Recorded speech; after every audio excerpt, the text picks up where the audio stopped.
Hey everyone, it's Blue Dog Does Politics here, streaming to you with new left voice. Um, Hello there. Hi. So I just decided that I was going to do this stream because no one else was gonna stream, and I was really bored. So, I've got a couple of subjects to talk about. Which the first one is the cuts to free school meals, which has been enacted by the Tory government, of course. So we have got the news that 160,000 children are going to miss out on free school meals thanks to universal credit plans, which we will debate shortly. And also in the news, I noticed a story about the man who was arrested for um, killing a intruder slash burglar that came into his house. And we're going to be talking about what are your rights when it comes to tackling burglars and self defense, etc. So, Yeah. yeah, let's begin with the universal credit cuts to free school meals, which I think is just terrible. Yep. Just because I think, I mean, like, social welfare has been going downhill ever since Tories got into government. Yeah. And we've been having reports in the news about um kids sort of like stealing food from school and like Yeah. having to Popping take like their it uniform home. in Yeah. and like get it washed at school and sort of teachers getting Yeah. stressed out and stuff. So what are your thoughts on this? Uh, it's just horrible. I didn't actually know about this until Swiss told me, but Mhm. it's just horrible, to be honest. Yeah, I mean, yeah. it I mean that's the level that we're going to. It's like nobody gives a shit anymore, to be honest, and that's the best way I can put it. You know? I mean, it's the bad thing is that it's hardly talked about as like a top story in like the news, like on the BBC. It's sort of like a fifth level news story. Hmm. I mean, Channel 4 are probably a little bit better at doing like investigative Yeah. social welfare stories such as this, but at the same time, I think it needs to be it needs to be really looked at and dealt with because I think it's just awful the way that where this government is just treating less well off people, and it's significantly less well off people. Um, so I mean, I've got a HuffPost article that I can screen share, Sure. which I will do now. Just bear with. Um, Screen share. So yeah, it's a HuffPost article as opposed to a liberal Guardian article that I usually bring Uh, up. So oh God, I don't like the Guardian. I thought not. Yeah. I usually read like the Independent or the Guardian because I just think, Yeah. nah, I agree with them Yeah. and it's an echo chamber. So Yeah, the Independent. I call them the Daily Ramona. That's what I call them. Yeah. Woo, Oh. Corridor of Doom, baby. Oh. Okay, you see that? Yep. Okay, so this is the HuffPost article I was referring to. Um, so some children currently receive free lunches will miss out. Yeah. Excuse me. The article goes around 160,000 children lose out on free school meals because of the way the government is rolling out universal credit, according to a new report. The Institute of Fiscal Studies claims the refusal to increase the 7,400 earnings cutoff point in line with the cost of living will see 100,000 children deprived of free lunches by 2022. A further 60,000 youngsters are also set to miss out because of other changes to the benefit system. The IFS also confirmed that a million more children will get free lunches if the government continued its temporary policy of giving the benefit to all families who currently receive universal credit. Um, so, if in case you didn't know about universal credit, um, just as a point of reference, they're changing the way people receive their benefits. So, it used to be sort of like a tiered system, and they had different types of benefit, like disability benefit and like PIP, job seekers allowance. and other, like child benefit and things like that. And so now with universal credit, I think the idea is that it's going to get all amalgamated into one payment, which makes it a little bit more complicated. But I think that's the way that they're going with it. So in a direct contradiction of claims by the Work and Pension Secretary Esther McVeigh, the IFS warned some children who currently receive free school meals will lose that benefit once universal credit is introduced. It's chosen path as a combination of the two. It creates a let's miss that out because I think it gets cut off. Um, so here's they've got a little box of like free school meal facts. So at the moment, all children in year 2 or below get a free school meal. So that's I think ages of like 4 to 5. After year 2, parents claiming one of a range of benefits are entitled to free school meals. Around 1 million children get free school meals after year 2. Around 2/3 of those children are from the lowest earning families. Parents qualify for free school meals if they receive either income support, job seekers allowance, employment support allowance, or the full allocation of child tax credits.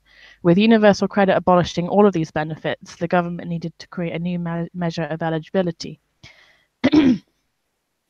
In areas where universal credit has already been rolled out, it was decided that any family qualifying for the benefit would get free meals, but this was only a temporary measure and was never planned to apply to the whole country. Labour argues 1 million children are losing out on a free meal by the government refusing to continue this policy when the scheme is extended across the country. So this is an interesting bit here. The government is instead going to set the eligibility cap at 7,400, meaning that anyone who earns a penny over this amount will not be able to claim for free school meals.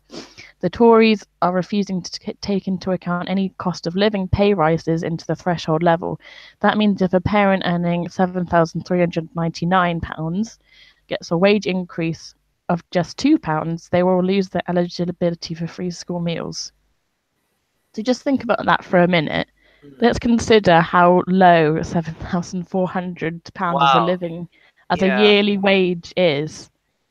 I mean, consider like what the average starting salary is for like the majority of people in the country, and then think what the government is gonna. Yeah, it's way low. So if you even get a pay rise of like £2, you're no longer eligible to get free school meals. Oh my God. So you literally have to go buy it yourself. Oh my God. You know, this universal credit thing sounds like to me, I think they're just trying to shove everyone in one roof so they don't really care about individuals. Mm. That's what it seems like to me. It's just sort of like an efficiency saving, I think, is what they're trying to do. Oh, yeah. Jeremy Hunt's favourite word is efficiency savings. Yeah. Oh, God.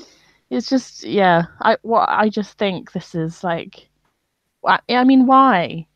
Why do this? I mean, you're literally starving children. Well, literally, they need to keep the donors happy, don't they? Well, like that's what they do in America, but it's more obvious in America, isn't it? So yeah. Oh dear. So continuing on, the IFS calculates that while about 210,000 children who would not have been qualified for free school meals under the old system will now be eligible, about 160,000 of the 1.3 million children who would have qualified will find themselves ineligible. And there's like a little nice little bar chart just to explain.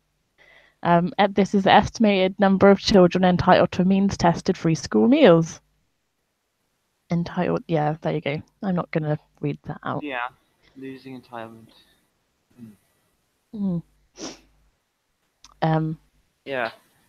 Because wasn't it like, I remember, this was recently, I think my youngest sister, she's in, I think, year 4 now, but when she was in year 1 and 2, well, this wasn't part of, my family doesn't have any universal credit or anything, but they actually got entitled to like hot meals now. So I think this was maybe part of it, but people might have to start paying for this now, isn't it? But it was universal. They started having hot meals for like the youngest kids, I think. Yeah, I think so. Um, Burble in the chat asks, how much is it for school meals? I actually don't know the answer to that because Well, it all I depends really. Well, when I was in high school, a meal cost I think £2.20, and you actually got a decent portion. So yeah, I don't know. I mean like when I was at school and when I rarely got a hot lunch, it was relatively cheap. It was around 2 or 3 quid for like, Yeah, a couple of slices of pizza and some chips. yeah, but yeah, Um, my school were quite good. It was very good value for money, yeah, and yeah, because yeah, yeah. I had hot meals throughout year 7 to year 13. So yeah, I was mostly like a bring your own lunch sort of fair person and enough. eat it Yeah, outside. So yeah, I'm not yeah. really clued up about how much Yeah, because yeah, cost my is, parents were but just like, "You've been having packed lunches for like 5, 6 years mm, at school." So they're like, "Oh, don't worry, we'll sort out your lunch for you." It was just nice.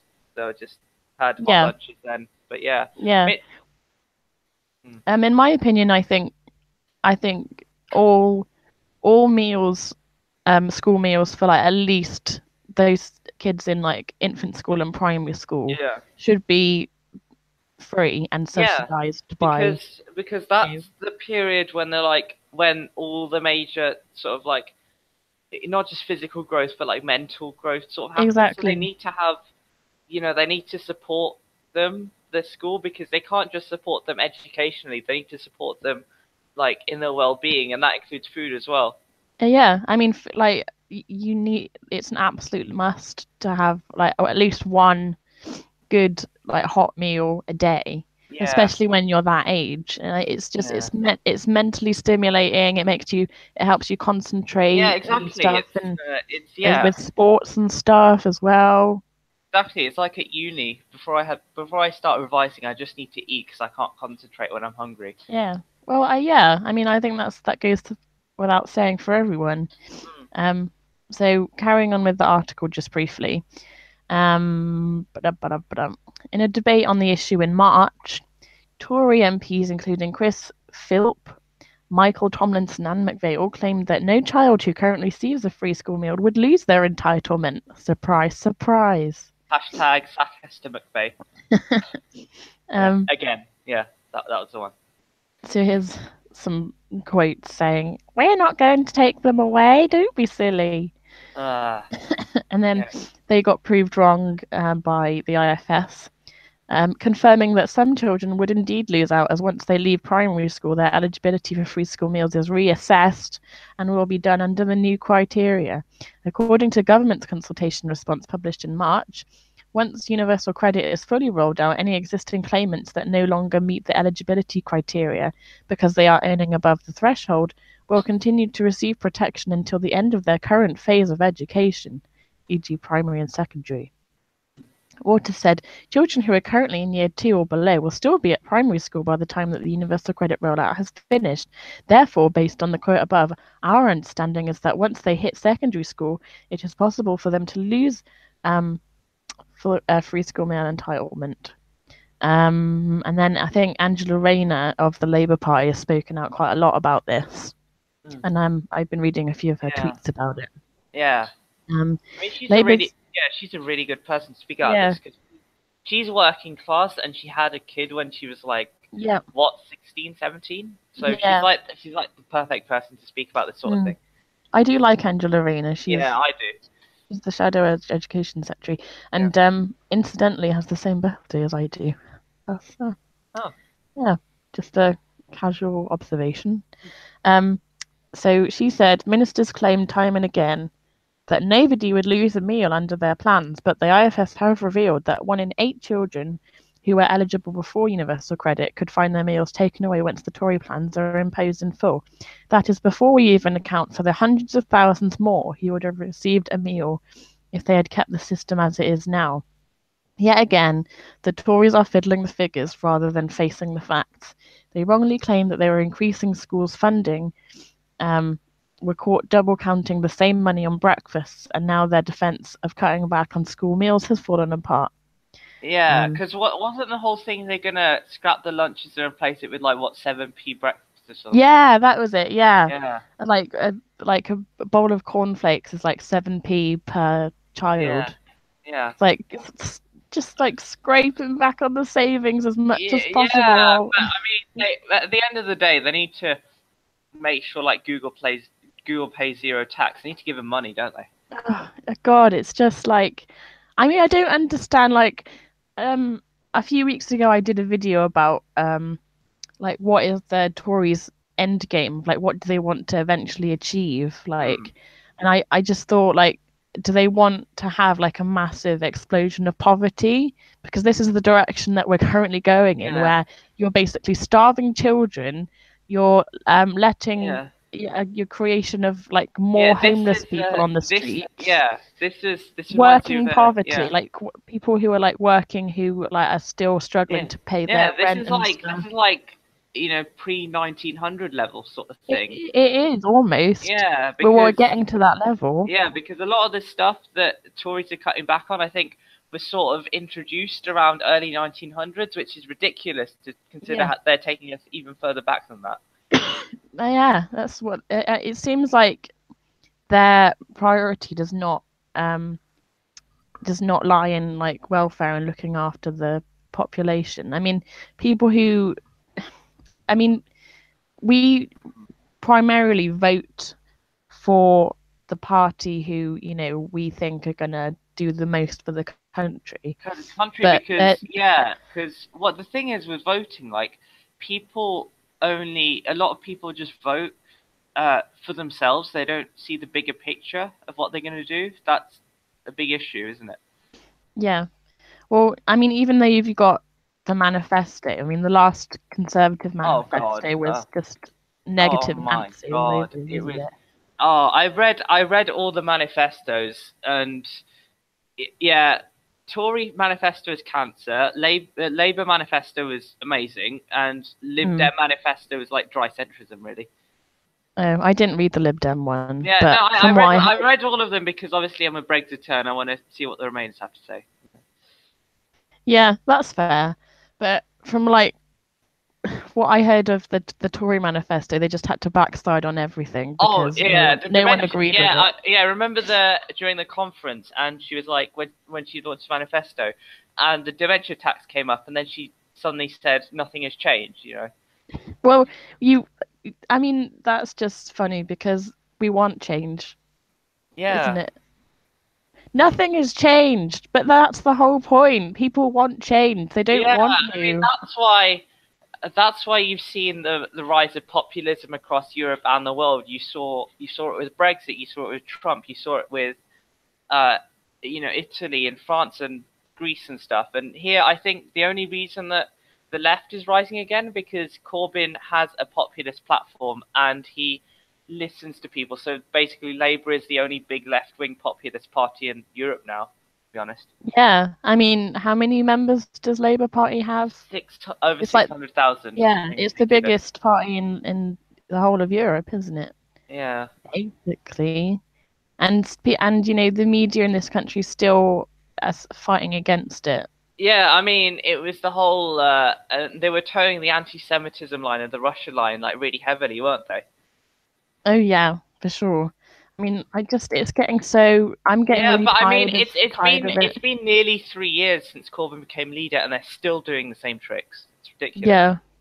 I think what's actually good is that, and they don't realize it, even from what like the Mail and the Express and like the Sun are doing, Yeah, every time they do a front page smear of Corbyn, I think it only is serving to attract more people to the it's Labour exactly Party. it's yeah because I think it gets to a point where people, it's like they you hear these things so much, and it's just like in one ear out the other. It's like I don't really care about what they say. They're just saying it too much now, you know. And it's like Yeah, it's a lot like how I feel with Tony Blair on Brexit. In fact, I like the fact he's coming out because it discredits him even more. So I yeah, just find that funny. Yeah, yeah. I'm just gonna put the stream link on Twitter so that yeah, people can join. So just give me a couple of minutes and yeah. say whatever you want to say in the meantime. I'll just Yeah, be a I minute. mean, I don't know. I'll go on YouTube and see what comments are saying. Oh yeah, please read out the comments. Yeah, sure. I think we've had a few people join. Yeah. Gotta switch channel. Oh God. Sign in. Voice. Oh, gotta enter my bloody password again.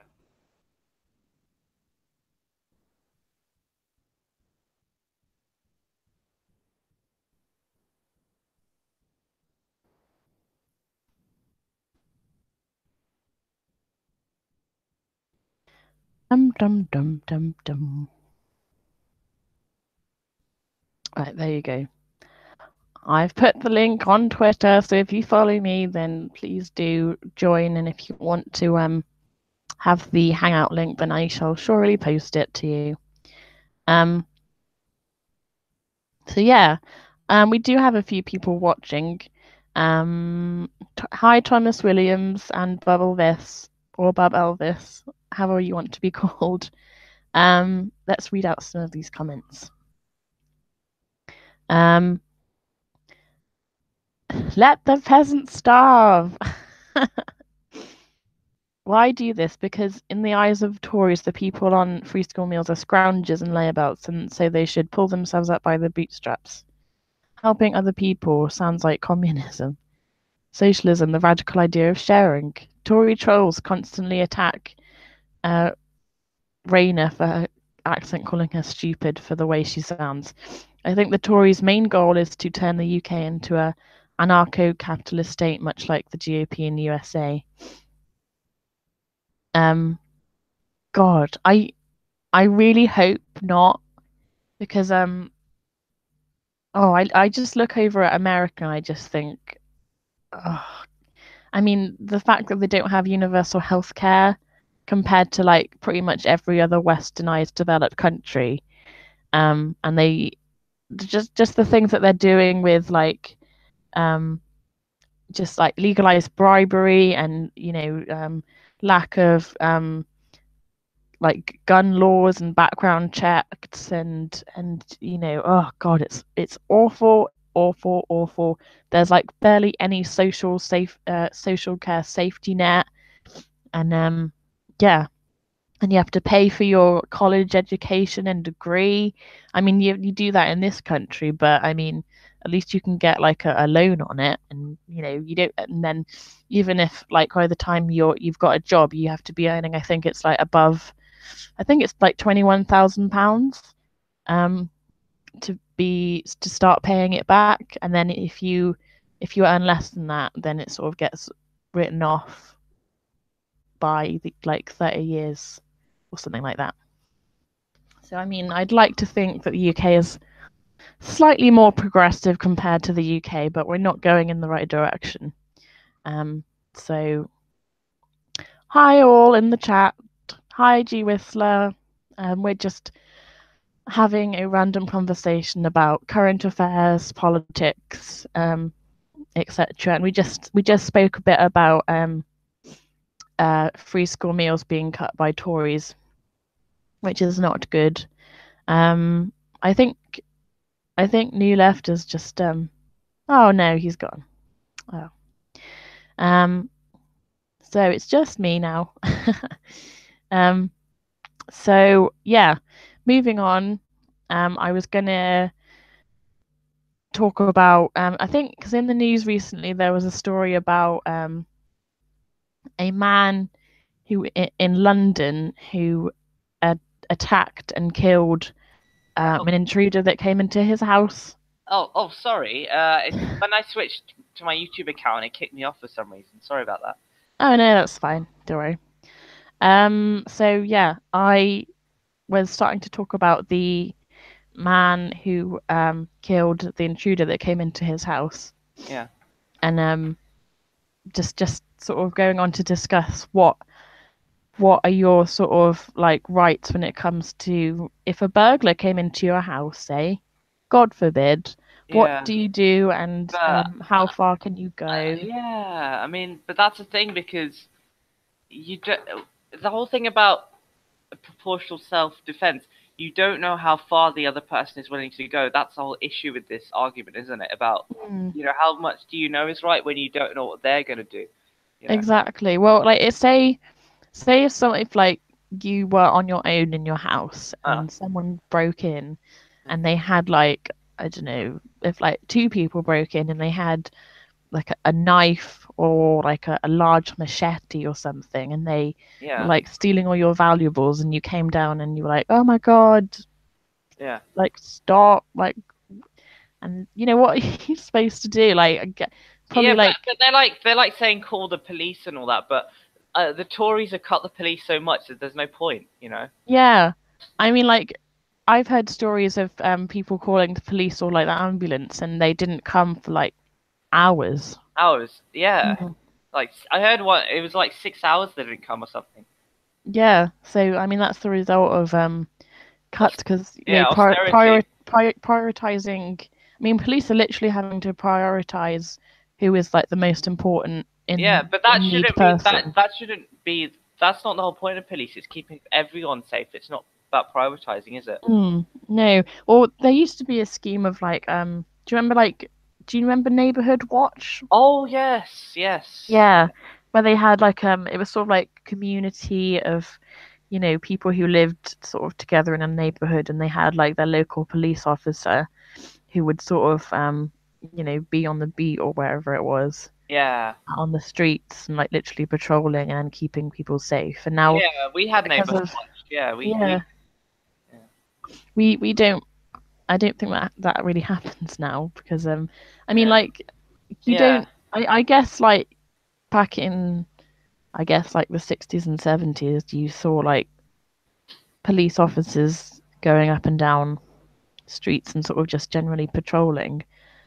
But now, apart from like the big cities and towns, you don't really see that, um, if at all. So, um, yeah. So going back to this whole story of the man who got convicted of, I think he got put on bail.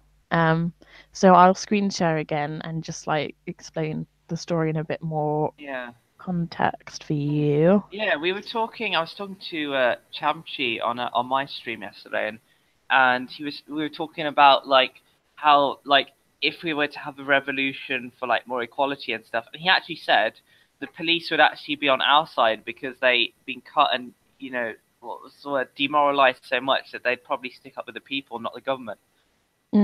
So like if there were riots again, like say like in 2011 when we had riots, Yeah, would the police I mean they probably would, you know, try and stop them, but yeah. I mean how far would Yeah, how I think some of them, I think it's got to a point where some of them might be on our side, you know?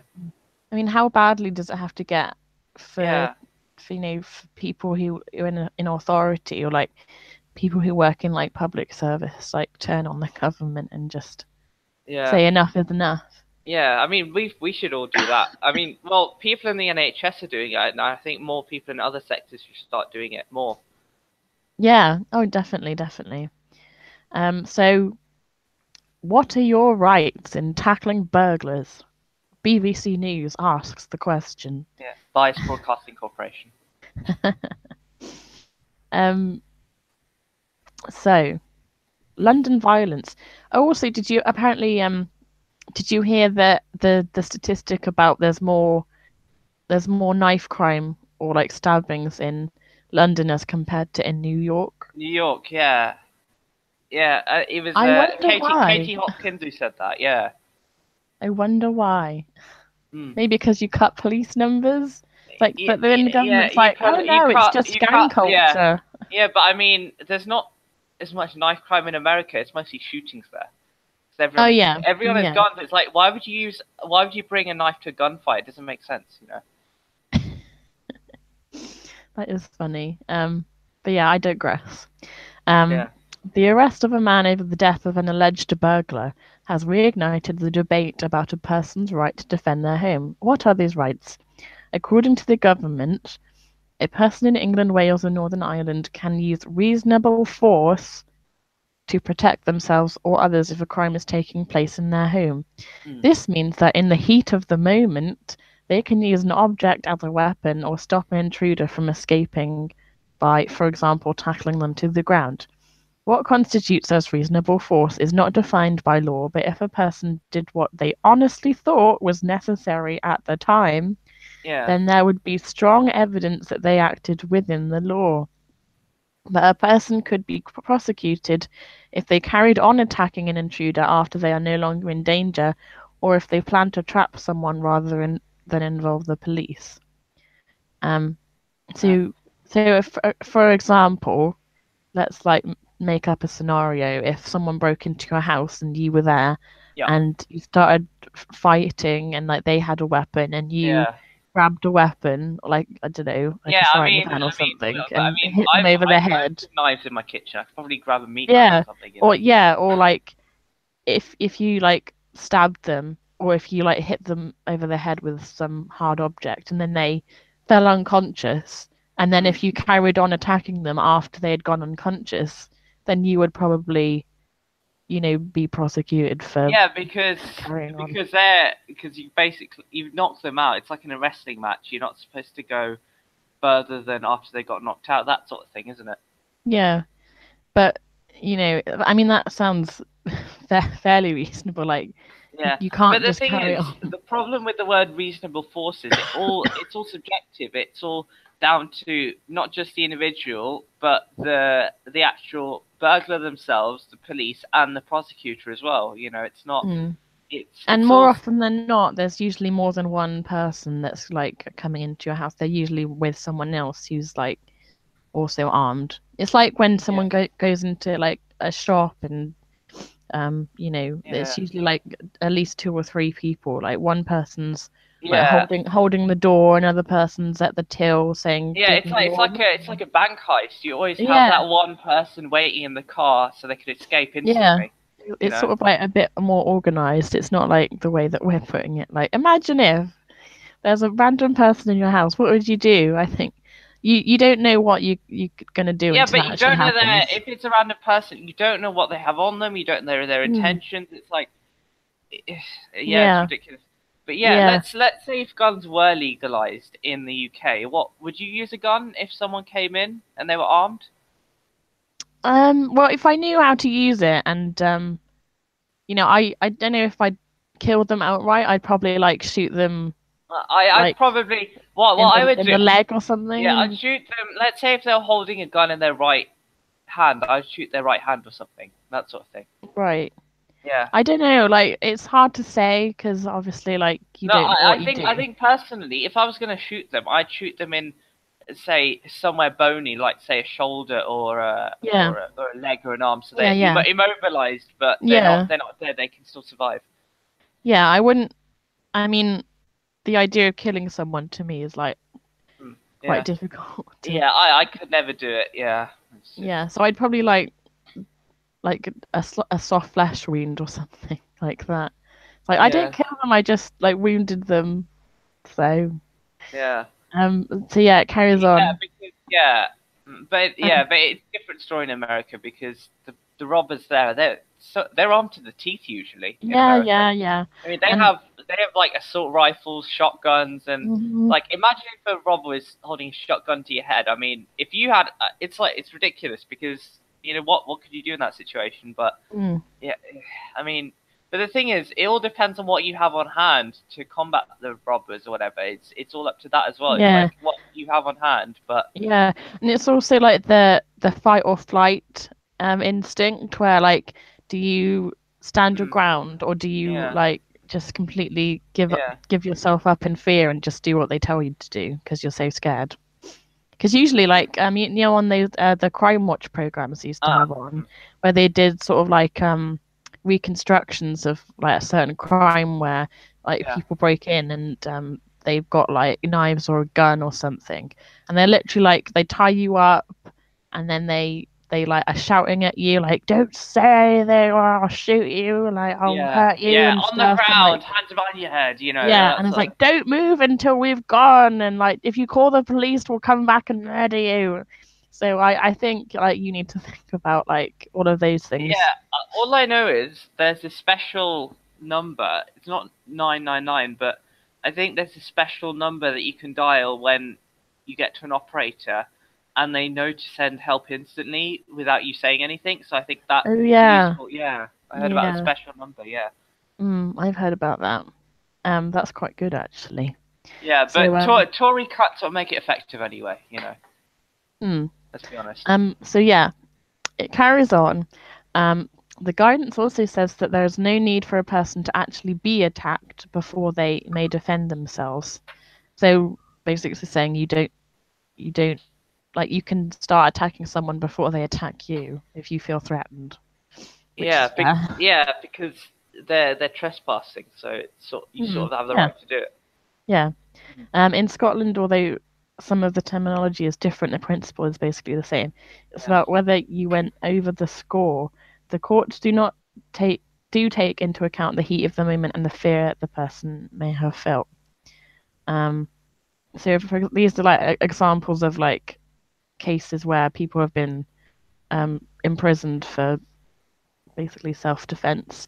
I think Mm, like in the case with if you're like a farmer and you've got several acres of land, if someone trespasses, yeah. then you're sort of within your right to sort of like use force to get them out. I think, especially Yeah, yeah, with like with run them over with a tractor or something. yeah, if you've got like a dog or something that's scaring sheep, then I think the farmer can shoot the dog. I think that happened with when my dad was young. They had a Oh, dog, and oh, their dog got shot by a farmer because it ran into oh, someone's field. oh, okay. Mm. Yeah, so like for example, in 1999, Norfolk farmer Tony Martin shot dead 16-year-old intruder Fred Barras as the teenager fled. He was jailed for life for murder but appealed and had the verdict reduced to manslaughter, serving 3 years in jail. Oh, okay. Um, in 2008, Buckinghamshire businessman Munir Hussain was jailed for 30 months after chasing and attacking with a cricket bat one of three intruders who had tied up his family. The intruder. That's like the most Asian thing to do. Go for a cricket bat. Really? Yeah, yeah, Okay. yeah. The intruder, Walid Salim, received a lesser sentence than Hussein, who was convicted of grievous bodily harm. What? This was that's weird. What? I mean, eh, You, that makes you, someone who absolutely no comes into sense. your house and ties up your family members, and you go after them with a cricket bat, and then you receive more of a sentence than the person who Yeah. attacked you. Oh my God. I mean, let's be Weird. honest. This is the reason why loads of people don't trust the police and the criminal justice system in the first place. You know. Yeah, that's crazy. Maybe it had like I don't know, like a racial thing to do with it as well. I Probably. don't know. I don't Probably. know. I I don't know. can't really. I Yeah. don't know. But yeah, but I mean, in America, it's like the police there are discriminating against black people. Like they're more serious Yeah. when it comes to them anyway. So it could be something to do with that similar thing. Mm. Um. Yeah, I think that's basically the article. Mm, So yeah, I mean, yeah, I think we've pretty much um talked about this now. So yeah. stop sharing. Let's look at the chat. Ooh. Um, Bobovis says shoot their right hand. That's a fantasy. Yeah, no, like what I said, I'd shoot the hand that their weapons in so they're disarmed. Yeah, I mean you'd have to be a pretty good shot, wouldn't you? Yeah, it's true. But it all Mm. depends. It also depends on what weapon you're using, how easy it is to shoot as well. Yeah, I mean like as you said, like if guns were legal in this country, then I mean they are sort of legal, but it's sort of more like rifles and sort of shooting. I mean like hunting equipment sort of Yeah, but stuff. that's like but that's hunting, and also I think it's like police and military personnel are allowed to carry weapons, but that's that sort of thing. That's not civilians as such. Mm, yeah, yeah, I agree. Um, Speaking of which, should guns be legalized in the UK? I don't know. I don't think so. No. No, I mean, because you saw all the stuff that's happened, here with like the terror attacks and the like this example here. Imagine how much worse it would have been if they actually had a gun. yeah. I mean, they made the debate that the Las Vegas shooting where oh if more people had had a gun in the crowd then they would have been able to shoot at the shooter who was like 30 floors up in a hotel room where you know imagine what would have happened like if the whole crowd of people had guns. I mean there'd be bullets flying all over the place and Yeah. more people would probably have died and you're trying to imagine like if you're shooting up at a hotel floor that's like 30 floors Yeah. up and you could have like shot people who were inside the building who were like 3 floors down and Mm, passers by and stuff. yeah. It's almost like they don't take Yeah, into but account. I mean, like anyone can pretty much walk into like Walmart and get a gun in the first place. Yeah. Yes, that sort of thing. It's like go and shop for my groceries. Oh yeah, I'll grab a rifle as well. God. Yeah, yeah, it's Uh, just that sort of thing, and also yeah, it's I don't know what to say, but it's just it's a mess. I mean, in America, it's like 11,000 people die from civilian shootings anyway. I mean, do you really want that to be more? hmm. And it already I is, think the number of homicides what like the amount of gun violence is around 30,000 a year. Yeah. And that's like more than a war zone. Yeah. It's like more. It's more than like Iraq and Afghanistan and Syria put together. Mm. So But yeah, but this isn't exactly. It's not in a what they call a just war. It's not in a military setting. It's civilians shooting civilians. It's not that sort of thing. mm. Well, it's sort of like all to do with the NRA, isn't it? And just Yeah. like the Yeah. amount of power that they've got over like Yeah. the government legislature and stuff like that. And Yeah. it's just like it really gets to me how you know these like Republicans especially how corrupt and greedy they are that Yeah. they don't put people's lives before their own Yeah. profiteering. Yeah. And they say, oh, it's all in the amendments. People are allowed to have guns, but when were the amendments written in like 1700s, 1800s Mm, when they had before the machine bolt, guns were yeah, when invented. they had bolt action rifles at that point, Yeah. the revolvers. It's not. I mean, it's you can go around with like a minigun nowadays in America. That Mm, sort of that to that level now. exactly. I mean, when they say your right to bear arms, I mean, how far does that go? Does that I Yeah, mean, does that mean that you're able to buy and possess a tank yeah. or like a bazooka? Are you able to Yeah. purchase and make your own atomic bomb? I Well, mean, like, you can have bazookas and flamethrowers in America as well. They're classed as bearing arms. really? Are you I think so. what? I think so. I'm not sure, but I've heard somewhere that it's similar. But I mean, here, for example, I was talking to Swiss about this, and you can actually own a tank and drive it legally on the road if you have a license for it. What in America? No, here in UK. Really? Yeah, you can drive a tank here in the UK on the roads if you I don't have think the our right roads would training. be. I don't think our roads would be able to take it though. I don't know, but like I said to Swiss, it's good when you're in traffic because you can just drive over everyone. In an Yeah, ideal world where we don't care about killing people. yeah, exactly. Mm, Um. So yeah. Um. Uh. I think there is an opportunity here for technology to be used to immobilize burglars. yeah, mm, Probably. I mean, yeah, I'm thinking high powered lasers or something. yeah. High-powered lasers. I mean, you can just burn right through them, like burn right through the heart, and they're dead already. I think that's a bit too extreme. I mean, from what like we were talking about, I'd say reasonable force is like hitting someone over the head with like a frying pan or something. Yeah, But I'd say reasonable force is getting them immobilized or knocked out. Personally. yeah, that's what Yeah, my I aim mean would the be. furthest I would go is if they're strong enough to live. Like if they still have a beating pulse and they're strong enough to live. I think that's the main thing. Yeah. Mm. Thomas Williams says, Second Amendment says that I have a right to a nuke. Yeah, yeah, I don't think so. I think like if you're in America and you decided, oh, I know, I'm gonna buy out a gun or military, like, I don't know, a facility and manufacture my own atomic bomb. I yeah, think the government would probably step in at some point unless they're yeah. But complete let's be idiots. honest, how corrupt the American government is, they'll probably buy off you. You know. Probably. Yeah. Oh yeah. Jesus. We're all doomed. We're all Yeah, doomed.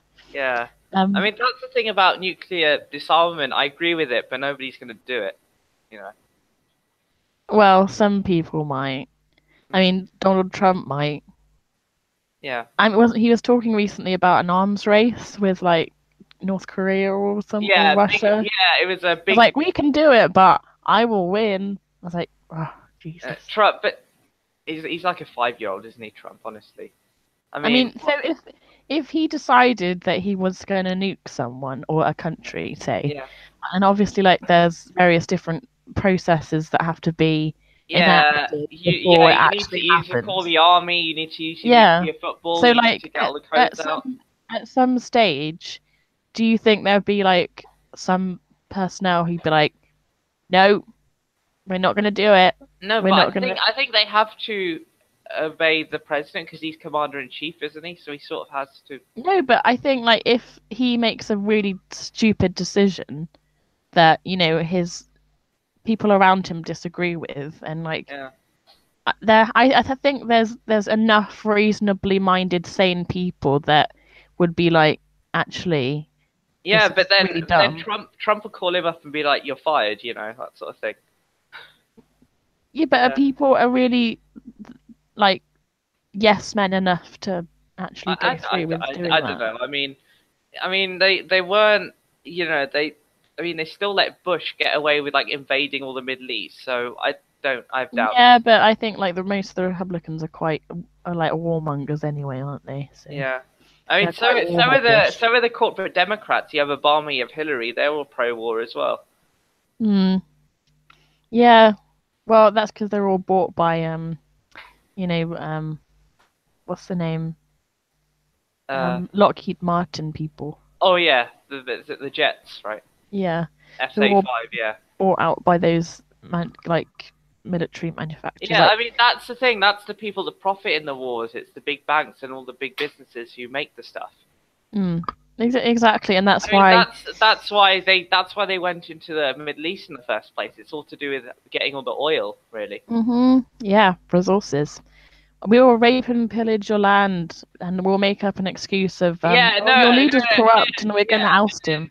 yeah, and then the excuse will be, oh, these guys want democracy, that sort of Yeah. excuse. Yeah, But the thing is, like, however bad you think Saddam Hussein was, I mean, he was a terrible yeah, leader. yeah. But But now you you have get you get yeah, but now you have you get rid ISIS of thanks to this Iraq war. Now you have once ISIS running once you around. get rid of a leader Yeah, and you don't know who you're going to put in its place, you've basically got a power vacuum. yeah, and then that's how ISIS came to power. Yeah, basically. Yeah, I mean, Um, and that's Bush and Blair's legacy is ISIS at this point. mhm. Yeah, it's sad Mm. that all these sort of neoliberal Yeah, prime ministers and neocons. Yeah. yeah. Um. So Oh it yeah, would. and the whole thing about this reminds me of the whole thing about the whole American dream thing, and they talk about independence and all this stuff. But if I recall, the so-called American people that live here today actually invaded the land of the native Indians there. You know? Yeah, I mean that's what I don't like is that um they make a huge deal about Thanksgiving. It's like let's give thanks to the native people who gave us all of their like Yeah, stuff when we came here. yeah, No, we didn't give it to you. You stole it. Yeah, and and we they took it from killed them. all of their they killed all like the water buffalo that they used to use, and they killed all their resources and stuff, didn't they? Mm.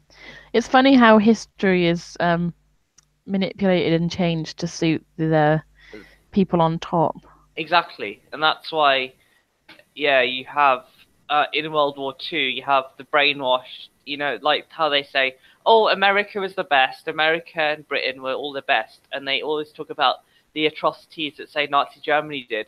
But we did the same, if not worse, than what they did, let's be honest, Mm. during the war. I mean, like, I mean, there's been thousands upon thousands of civilian deaths, like basically sort of mini holocausts Yeah, across countries like continents like Africa. So and yeah, and Asia you've got especially. Rwanda, Yeah, you've got like Vietnam and Cambodia with like Pol Pot and the Khmer Rouge regime, which basically like took anyone that was like in any way educated or opposed yeah, um what was going on and just like slaughtered them mm, and like thousands upon thousands of people.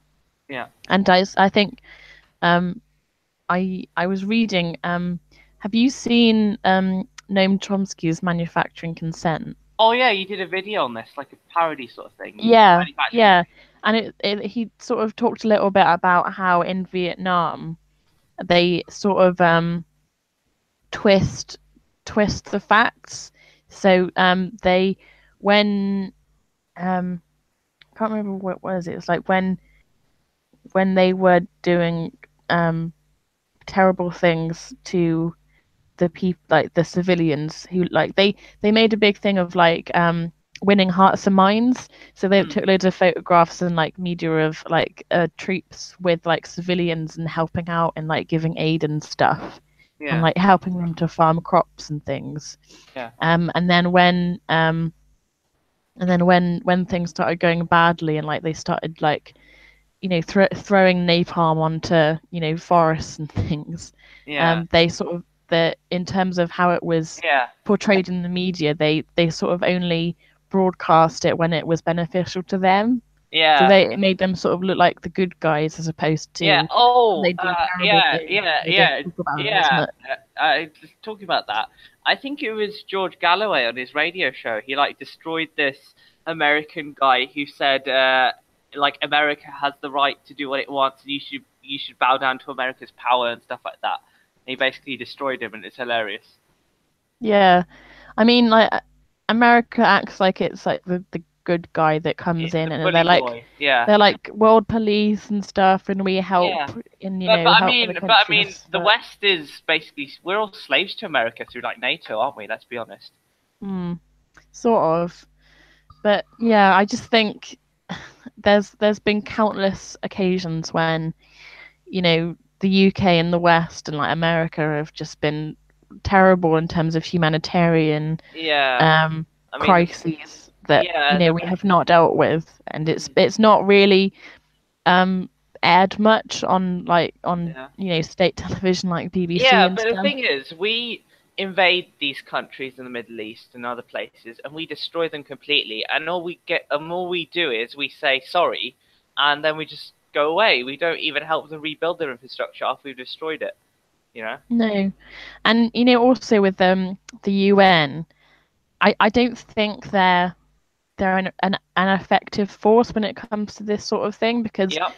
all we can really do is condemn and sanction, and it's not nearly enough. Yeah. So I think we should.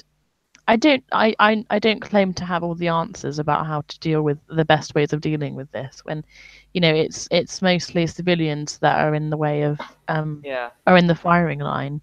Yeah. And it is a crying shame. And like every time I see images of like of children in Syria and Mm, getting gassed and like underneath buildings and stuff, and I just feel like really yeah. terrible. I feel like I can't do anything. Yeah, exactly, and with the whole, the attacks in Europe and all this stuff, and it's ridiculous because I think it was Jeremy Corbyn who said, hang on a minute, our involvement in the Middle East might have radicalized these people, and the government was saying, oh no, it doesn't. They're completely oblivious to the stuff they've done. It might, and it might have.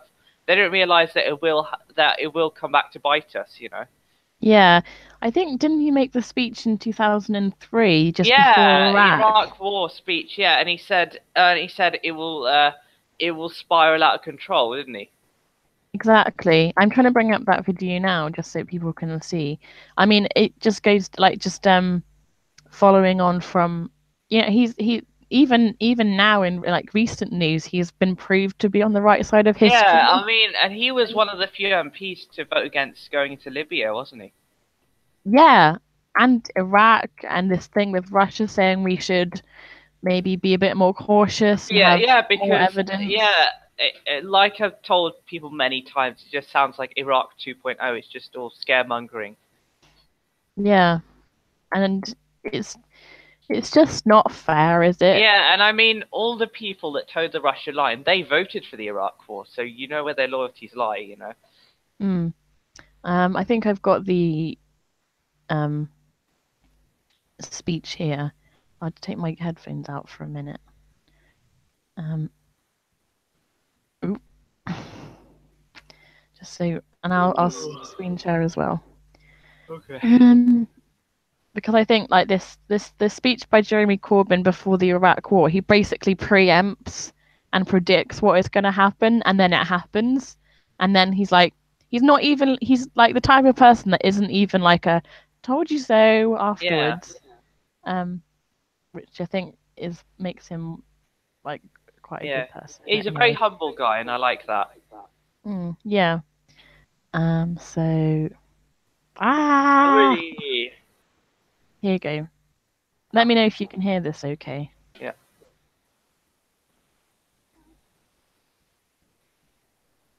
I can't hear anything. Thanks, Carol. Oh, I can hear it now. Every single person Okay. that's here today in the biggest ever political demonstration in the history of this country.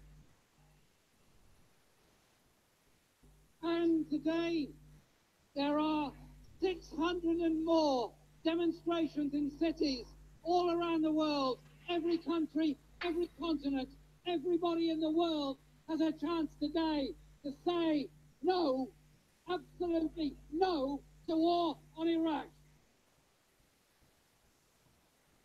We are a force that's not alone, not isolated, and very, very relevant to today's world.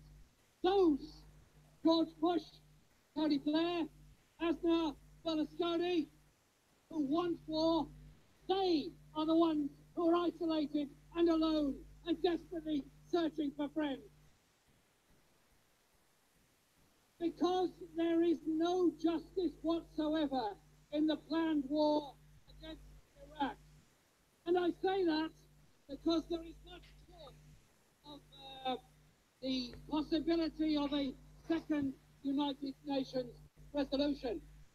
I say this, even if the United Nations is bribed and controlled and cobbles together some form of words that gives some kind of for an attack on Iraq, it would be wrong, and I would be against it. We would be against it because we're against the war. Yay! Woo! And as a member of the British Parliament, I am very angry that we have so far been denied a vote on the possibility of going to war. I find it deeply distasteful that the British Prime Minister can use the medieval powers of the royal prerogative to send young men and women to die, to kill civilians, and for Iraqis to die. And I want a vote in the British Parliament not to legitimise war, but to give me the opportunity on behalf of the multicultural community I represent to vote against any war with Iraq.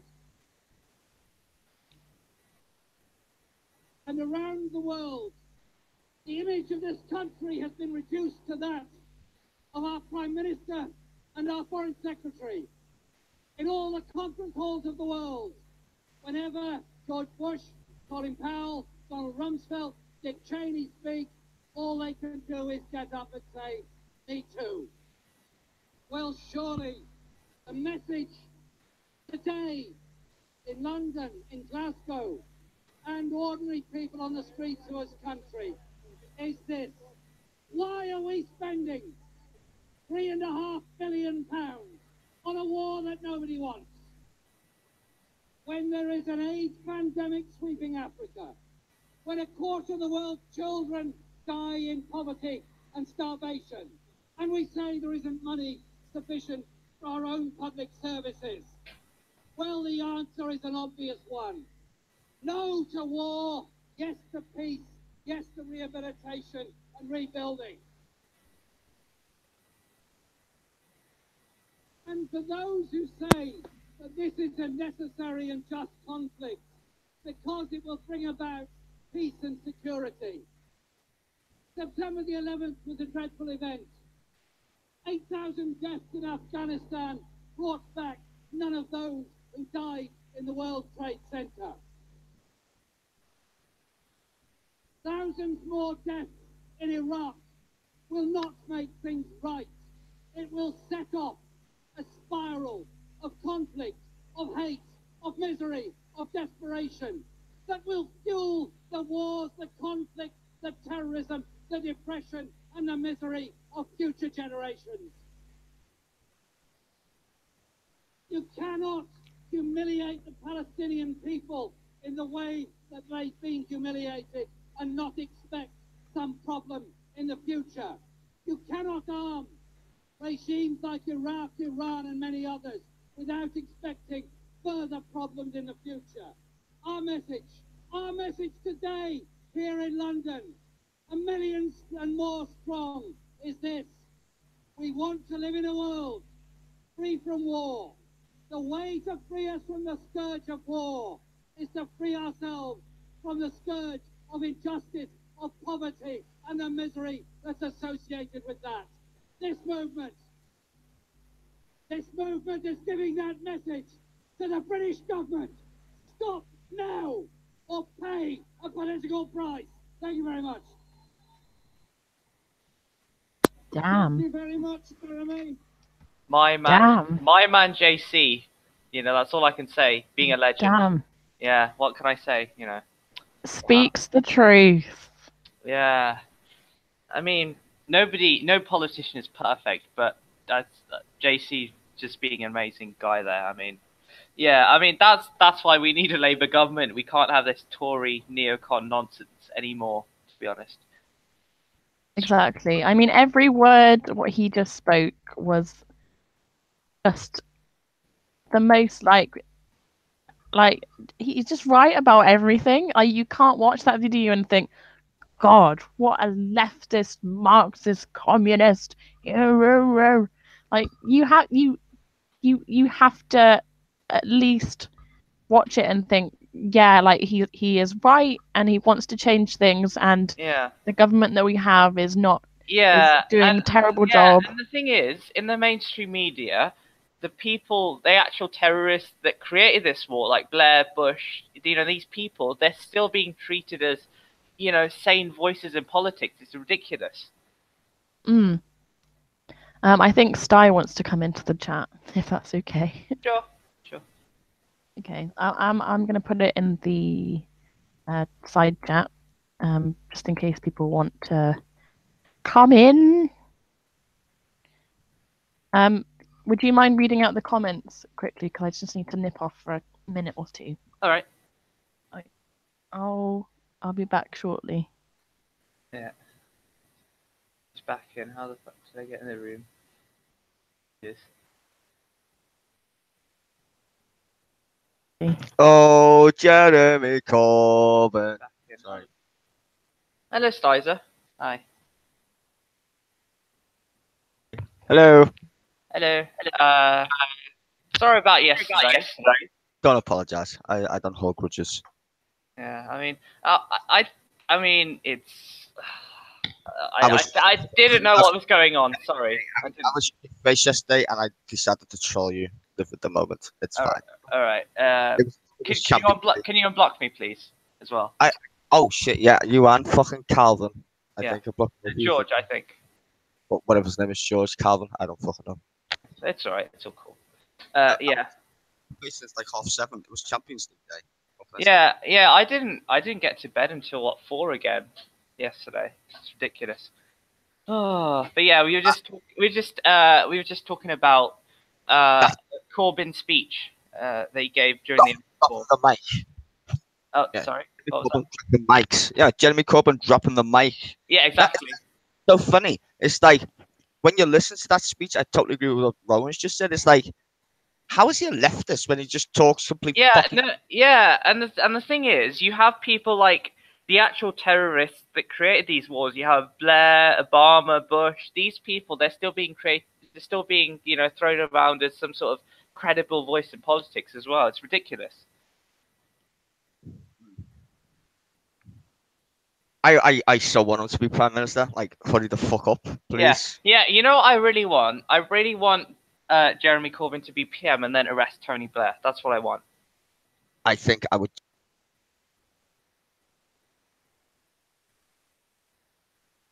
Nope. Right, I'm back. Hello. Oh, he was cutting off a bit. I'm not sure Oh. now. Yeah. He was trying to talk about, what we were talking about, the whole terrorism thing about Tony Blair and stuff, but he's just been cutting off. I don't know what's wrong. You might be muted. No, he's not muted. I haven't muted him. There's no mute symbol on him. I don't know what's wrong. Okay. Well, in the meantime, I'm gonna read some of the. Sorry, I had to change the stupid microphone. I had many Okay. cameras. Okay. Sorry, my bad. I turned it off and I was like, why can't anybody hear me? Oh, I just turned the shit off. Yeah, I was like, what was going on? Yeah, you're saying about Halfway through my sentence, it's like I turned myself off. I got confused. Yeah. I was actually agreeing with what Road Dog was saying about like how do you see him as this lefty Marxist dude. Yeah. Everything he just said in that speech actually came true. Exactly. Yeah. Just saying. And all the Tories and all the people in the Labour Party who are towing the Russia line now about, oh, Russia did it. They actually voted for the Iraq War. They voted for all these wars as well. You know? Mhm. Which boggles my mind because, oh God. It's probably a saying, but I don't know who said it. It's like the sanest person in the room always seems insane if everybody else is like fucking nuts. That's what it feels like. It's like Jeremy Corbyn's the only sane guy that would like to run the country, Yeah. but everybody else is fucking mental. And they're going, he's mental, and it's like, no, you're fucking mental. Yeah, He's no, fucking and normal. and Jeremy Corbyn's like, no, he can't have these wars, and then Theresa May's like, oh, you commie bastard, shut up, that sort of thing. Yeah, like who the fuck says I would nuclear weapon blow someone up? Yeah, Like I said in your stream when I came on, the Jeremy Corbyn documentary with Stephen Kinnock, one of the MPs was canvassing, and a girl was like standing outside, and the MP asked who's your dad voting for, and she said Theresa May because the other one wants to get rid of the nukes. It's ridiculous. Yeah, I saw that documentary. Yeah, that's the summer that changed Britain. Apparently, it's called. Everything. Everything. Yeah. But Is that weird though? Like to think that like people think nuclear war is a fucking good idea. It's like, hold on a minute. Have you seen what happened to the poor Japanese during them two fucking escapades of nuclear weapons? I don't want to be on the end of one of them fuckers. No. Ever. No, and the thing is, those were sort of like prototype weapons. Those are really weak. And think about the weapons we have nowadays. It's ridiculous. They make them look like little like pops, like pip. It's like, oh look, that's Hiroshima. Exactly. Yeah. Hey, Cameron. Cameron. Hi. Hello. Hey, Cameron. I was going to add to that. The Russians alone have a nuclear bomb called a Tsar bomber.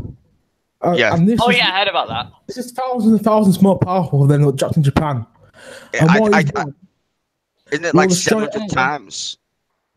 Yeah, quite a bit. I think the biggest one is bigger than Everest, which is saying something. This bomb will destroy an area about the size of Greater London instantly.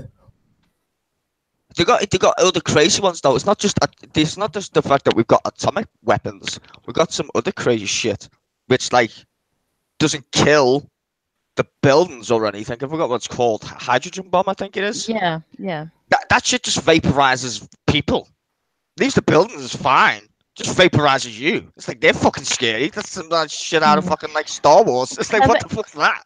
Has anyone seen? I've not actually watched this film, but there was a movie made in the 80s called Threads, which is about what would happen if an atomic bomb I went heard off about in, this. in Yeah, I heard Britain. about that. And apparently it's quite. Britain would disappear. Yeah. If anybody dropped a bomb on Britain, we're just basically. Yeah, screwed. we're a tiny island, you know. We don't have to fuck off to Scotland. But yeah, it was I made. don't think the Scottish would be too impressed with that No. shit. Like, But Yeah. it was made like during the Cold War, and I think, well, they make loads of public service announcement propaganda during that time. So in case like Yeah. what would happen, like Civil what you need defense to do in bulletin. case. Yeah, have you seen the civil defense bulletin? They're really video quite. as well? They're quite scary. Yeah. no, I used to love it when there was like hide under the desk. I was like, I don't think that's gonna Because help that's gonna anybody. help. Yeah. Like when I Oh, seen gosh. like were people in the 50s that stupid or whatever? It's like No, they have was. you seen the size of that fireball? I don't think hiding under your table is gonna Yeah, no, stop that with they a hide bomb. on the table and they put their hands and knees together, like the sort Fetal of position. Yeah, exactly. Like Oh, pray. God. That's you Yeah. will be, oh god, if that thing went off next year, it'd be like, Yeah, bye. bang. Weren't they called Yeah. like duck and cover? Duck and Um, cover, yeah, that's the one. And there was this, I can't remember the turtle's name, but he used to be on all the duck and cover commercials. Twat. His name was Twat, clearly, or some shit. Twat. Yeah, Yeah, who the fuck's gonna do that? That's what I'm saying. It's like people are like, yeah, you should press the nuclear button. It's like, no, if we even get to that stage, we all disappear from planet Earth. That's not the greatest solution.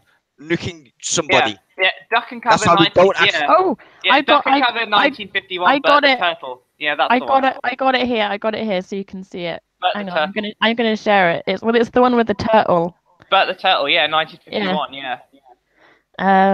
Here you go. Here you go. This is the Oh. one. Yep. Yeah. Jeez. The shitty music as well. 50s, mate. Come on. Yeah, but were we that stupid in the 50s?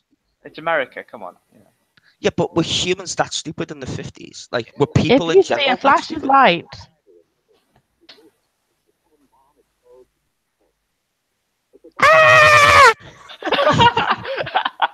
Like, that's gonna help when the fucking building flies away next year. It's like, what?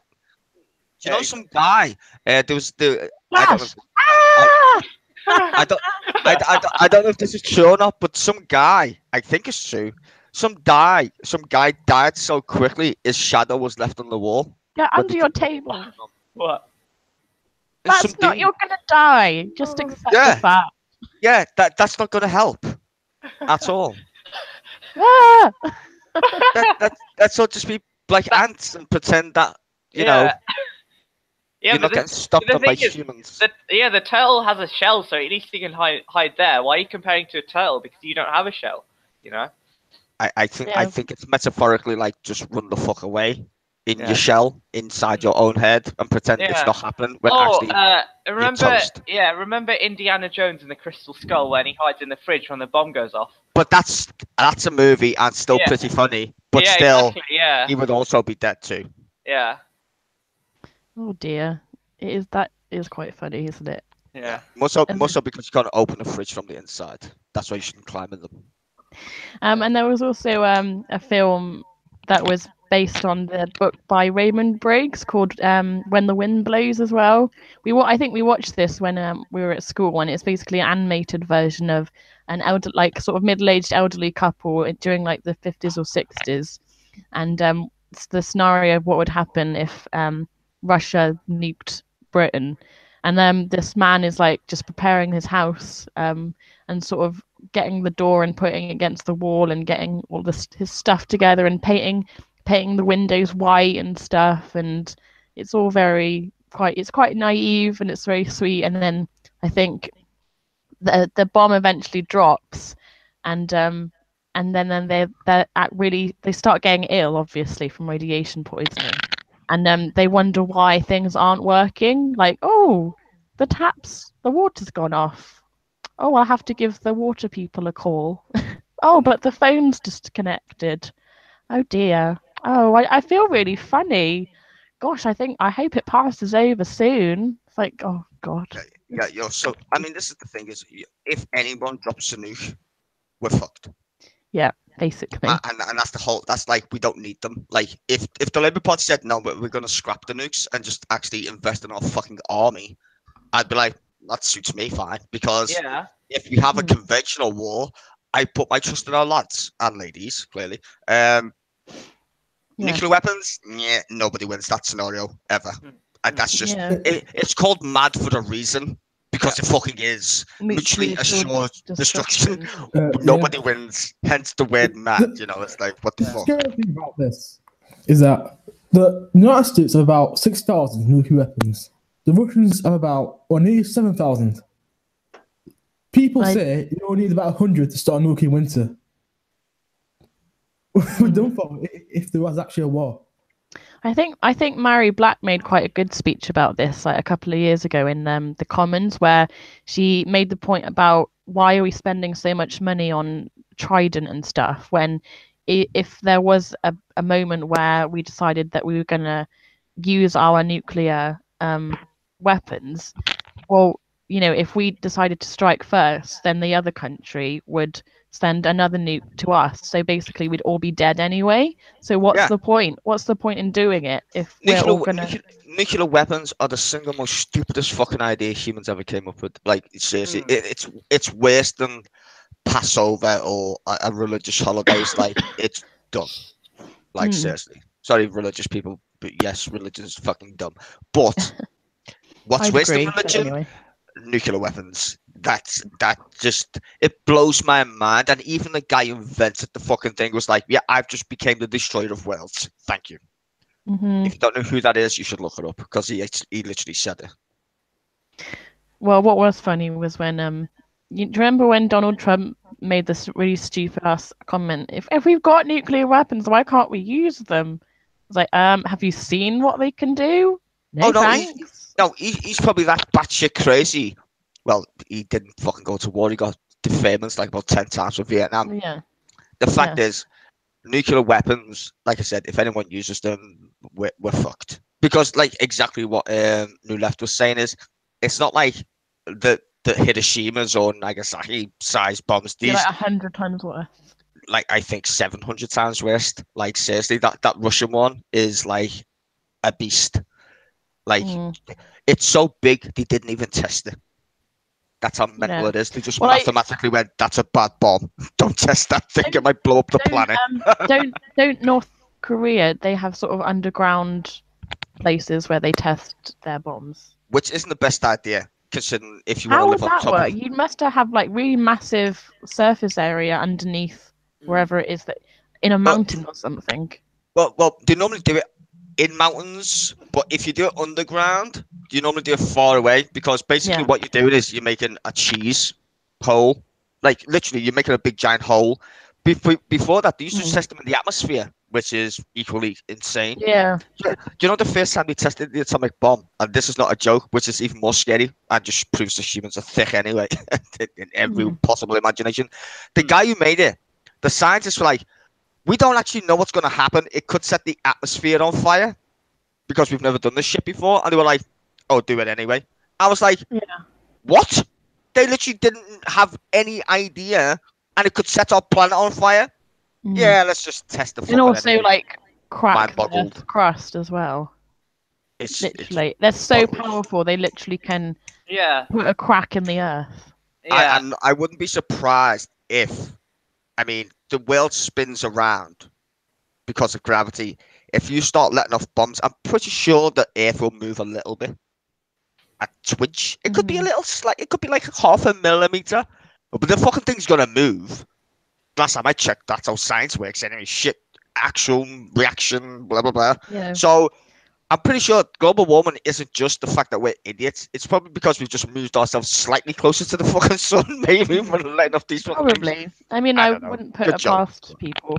I saw a documentary like a few years ago where I can't remember where exactly it was. I think it might have been somewhere near Russia, where a man lived like pretty much in isolation because he lived sort of right where they were doing all these atomic bomb experiments, and there were like loads of craters around that landscape where he lived, That looks like and there were cases of people getting sick and being born with deformities and stuff, and like the mortality rate in the area was really low.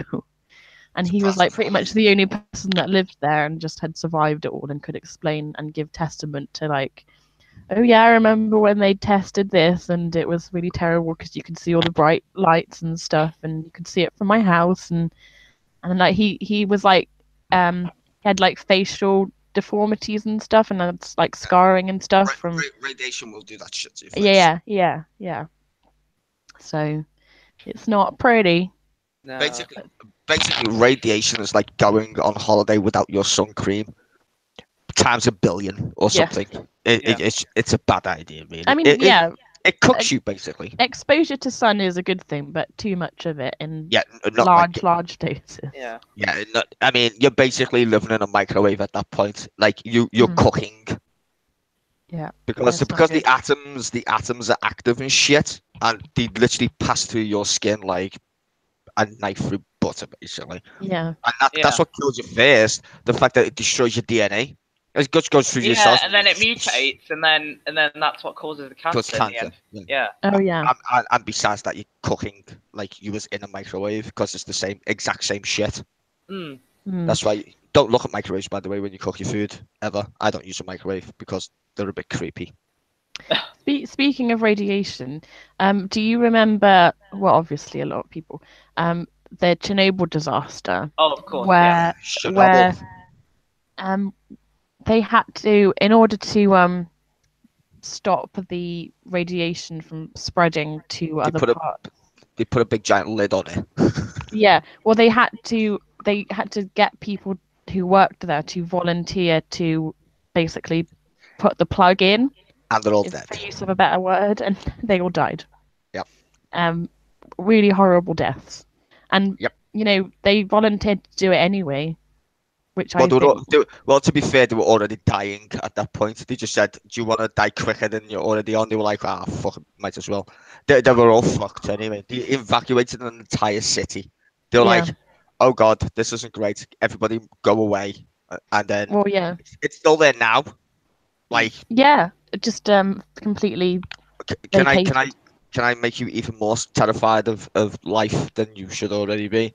Do you know that disaster is not even half or even remotely as bad as what's happening right now, and nobody cares? It's called Fukushima. Chernobyl was one power plant, 4 of them blown up in Fukushima, and it's pumping that shit into the ocean as we speak. Yeah. Gallons of radiated water, and nobody seems to give a shit. I swear to God, in the future, if there's Godzilla, just saying.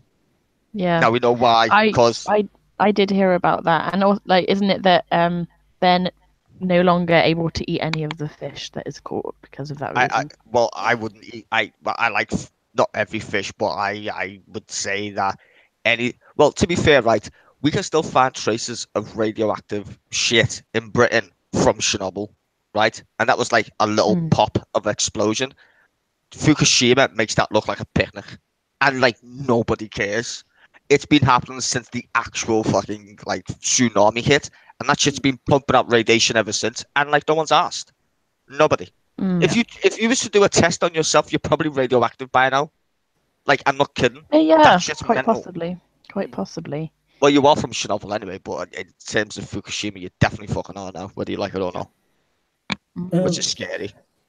Without Fukushima or not, everybody's radioactive. Everybody emits radiation in a way. Yes, I know, but that's normal radiation. Yeah, like if you was to go to the X-ray machine, you can only get so much radiation in your lifetime. Yeah, this thing has been pumping shit out since Yeah, and Boxing Day? you have to like sign all these forms and stuff before you have an X-ray, just in case, you know. Just to say, like, well, I'm not going to sue you for giving me fucking cancer. Yeah, because exactly. it's possible. Yeah. But this thing just keeps doing it, and no one's even like it's. Have you seen it on the news lately? That No. shit's been pumping out radiation ever since it happened, Yeah. and no one cares. It's that bad. They can't even fix it. That's mental. Even the robots break when they try and send the robots in. They just break. It's fucking. It's Wow. insane. Wow. I think it's got something to do with not wanting to scaremonger, but yeah. I'm fucking scared. That shit's been Yeah. pumping out radiation since Boxing Day. Fuck knows when. When did that happen? 2001? Or was that the other? Was it 2001? 2011. 2011. That Yeah, shit's been oh, going yeah. then for 6 years, non-stop, pumping out radiation. Wow.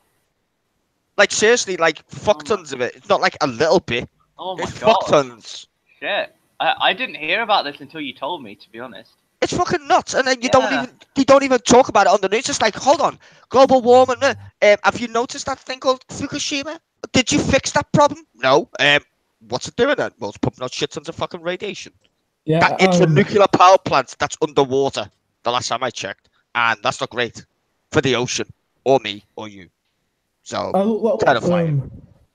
up a few months ago, and It's still going. it is, and That's my there's a point. video by Thunderfoot talking about it. Yeah, And it's basically, the most- basically he debunks it actually. He debunks it, affecting the American West Coast. It's quite interesting, but I saw. Yeah. It's quite odd, but I saw some documentaries saying about the fish being radioactive on the West Coast. No, every fucker's fucking infected with that shit now on the planet. Like, in terms of, like, the fish. But we eat fish. There goes some, we're gonna get fucking infected eventually. Yeah. Like, I seen, like, a dolphin with 2 heads. Yeah, Fukushima. Wow. Yeah, Fukushima. Haven't you never seen that picture with the dolphin with 2 heads? No, That I'm shit was gonna look it up. It's nuts. I'm not joking with you. That's why I'm thinking, like, I watched Godzilla when I was a kid. Fucking Godzilla's gonna be fucking real sooner or later. You'll have a whale with fucking arms and shit crawling out the fucking ocean, saying, "Who's your daddy, bitch?" And I'll be like, Yeah. Oh god. I'm Fukushima. gonna share this. It's nuts. It is fucking dolphin with 2 heads, man. Yeah, that one, right? Yeah, look at that. Like, what the fuck is that? That is creepy as fuck. What's Not that? even- I can't see it. Is it a dolphin with? It's a dolphin with 2 heads, man. Hit my screen and you can see it. Yeah. Oh wow. That's real. That's not normal. I mean, Wow. it probably is, but I'm just gonna blame Fukushima. Fuck, I Oh don't my care. god, that is just. When was that? Was that recently? I have no idea. That is, Yeah, radiation equals there's a bad. close-up. Yeah, there's a close-up of it. That's really creepy. Oh my god. Ooh.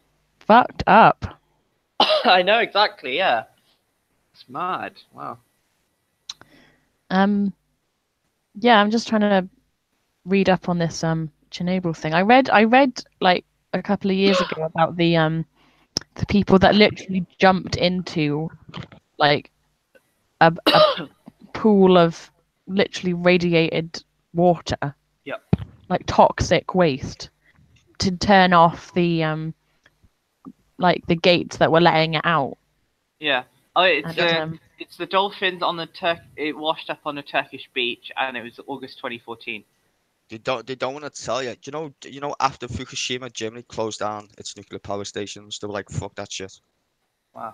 I know, and it's just the idea of us building Hinkley as well, which is why Don't need it. like, yeah, it's costing us millions. How many millions? Billions. Yeah, Yeah. at a fixed price to China of all fucking people. And the idea of us instead having, renewable energy as an alternative, people don't like because, oh my god, it's spoiling my view. It's not even that. We could build a fuck ton of wind farms. We live on a fucking island. Hmm. We can use Well, tidal waves. yeah. The fucking waves aren't going anywhere. In fact, waves are more efficient. I think we already have a wind farm in the North Sea somewhere. We've got the biggest one in Europe. Yeah. Well, at the moment, I think someone's probably gonna. Have you ever been to Skegness? Because if you go to the beach there, you can see the huge wind farm off the coast. Oh. Yeah, I think renewable energy is far outweighs in terms of benefits like nuclear and fossil fuels. I don't know why we continue to use it. I think there needs to be an incentive, a bigger incentive to move towards renewable energy. Because I think the death of the planet is enough incentive for anybody. yeah, But well, yeah, I think some people are thick. Like I don't understand this idea of we need to make money, but I'm like, hey, but we've got one planet, and they're like, we don't can always get a new care. one. We can get a new one. It's like I don't think so. and they'd all be like, oh, we're gonna go off to Mars in like 2027 or some shit. You know? Yeah, we'll probably all be dead by then. Well, only the rich will get there, so that's not fucking helpful for anybody else, is it? Yeah. I think especially people who have vested interest in like fossil fuels, like the oil companies and ExxonMobil and BP and such, like they only really think in the short term, and that's why such a lot of them are climate deniers, because they don't. I mean, they probably in their heads think that their scientists are probably right, but don't want to admit it because it goes against their interests and their profits. So yeah, all the big petroleum companies. Mm-hmm. Well, they knew about it in the 50s. ExxonMobil knew about it. This is funny. I don't know if it's ever going to happen, but it's still funny. Do you know Arnold Schwarzenegger's trying to sue the oil companies just like they sue the tobacco companies? He said that they knew that their actions are killing people, and he's gonna start suing them, which I think's a boss idea. To be fair. Yeah. Well, he's got proof. ExxonMobil hired scientists in the 50s or 60s or whatever the fuck it was, maybe in the 70s, to do a study about global warming. And the scientists came back and went, yeah, global warming's real. If you keep pumping this shit in the air, the planet heats up. And they were like, but how much money do we make? And they were like, well, shit tons. And they were like, okay then. Got asked. So, yeah, fucking people. That's what drives people like that. They literally care more about the money that they're making as opposed to actually doing something about how they're fucking the planet up. And that's because we have sociopaths in power. Yeah, well, yeah, that's definitely part of it. And what's also bad is the number of oil spills that go completely unnoticed. I mean, you hear about it like every now and then in the news, but you don't really see the aftermath of when like thousands of like fish and birds and wildlife are washed up on shores that are covered head to toe in oil and have literally suffocated due to oil inhalation. It's tragic. Yeah, the worst thing about it is that we actually have alternatives to oil out there. We can bring port and hydrogen to do that in Iceland, and we could go and buy a few instead of pooping out the ocean as well. These people are literally so greedy that they'll risk everything. Yeah, that's what makes it really sad. It's just like I don't know what you can do. I mean, I love what the Green Party do because they just are genuine in terms of their approaches to how to deal with this and like things that we can do, because we can actually solve these problems. It's not as if they're impossible and we need to like put in billions and billions of dollars in order to do it. It's like it's relatively cheap compared to fossil fuels, and it's quite inexpensive and much more efficient to run. Do you know how much it costs to feed everybody on the planet? How much? No, how much? 500 million quid. And that is not a joke. Really? Wow. Yeah. Wow. It sounds cheap, doesn't it? And if you don't believe me, it wasn't me who said that number. It was the fucking UN. The UN was like, well, we could feed everybody with 500 million. Anybody want to give us money? They were like, nah, not really, no. And I was like, humans are just shit. Yeah. Like I love the way humans like think like we're special because we've got iPhones and TVs and all this fucking bullshit that fucking passes the time for like actual brains. and we look at our planet and we treat it like it's a fucking joke, and then we complain that it's a joke. It's like, what the? It's like, honestly, Yeah, I mean, the people in charge is the problem. I wouldn't say everybody. Yeah. I'm not trying to be that facetious, but what I would say is, people like us, we have to take responsibility as well for the fucking idiots who we elect and the stupid shit that they get away with, and we just go, well, that's the way it is. It's not. It just isn't, and it shouldn't be. I don't want mega corporations not paying tax. If tax is the name of the game, tax them. Yeah. We shouldn't have homeless people in Britain. It's just the fucking nuts. Just that one fucking blowing my mind. Yeah. Yeah. And it's like with Trident, it costs like $6 billion a year. There you go, NHS sorted if we get rid of it. Yeah, you don't need to spend that much money. The fact that the government consistently lies about how much we Money. can spend on welfare and the NHS. We don't have enough money because there's no magic money tree, whilst at the same time literally spending billions of pounds on military equipment and campaigns and Trident and corporations. It's like, well, Yeah. I don't think I can trust you anymore. Well, I was saying this to fucking New Left the other day before I blocked them, sadly. But I was making this point is the government, when they spend money in tax giveaways, that's tax giveaways that you're going to have to subsidize. You do understand if you've ever played SimCity, right? If you play games, you lower taxes and raise them on some other fucking poor cunt. That's what the Tories are doing. They're going, well, we've got the lowest fucking corporation tax. So how do you make up the difference then? Oh, we just slash fucking services for actual normal people. I mean, that's economics 101. And people are just so fucking dumb that they think we've run out of money. We can't run out of money. We print it from fucking thin air anyway. Yeah. Dozy bastards. Mm-hmm. Oh, well, there's too much debt. Do you know how much the world's in debt for? 600 trillion quid. 600 trillion pounds, dollars, whatever fucking denomination you want to give it. There's no way anybody's paying that shit back. Because it's made up. It comes from thin air. Yeah. We are told the value of shit because. I couldn't. A prostitute, this is the fucking irony of it. If you're a prostitute and you have sex with a dude, or vice versa, you could be a fucking male, I don't fucking know. But if you have sex, the only way that happens if the government tells you how much sex is worth. It's called a currency. Yeah. I think we've Just saying. spoken about this. Yeah, back in the day before we had all this, bullshit. Like, yeah, exactly. We used to pay using gold and rice and actual material things. Now we don't have that. Because there ain't enough of it. Yeah. That's why they got off the gold standards. Like, what's this shit gold? Fuck that. Let's come up with this great idea called fiat currency, which is what we use. Fiat means bullshit, basically.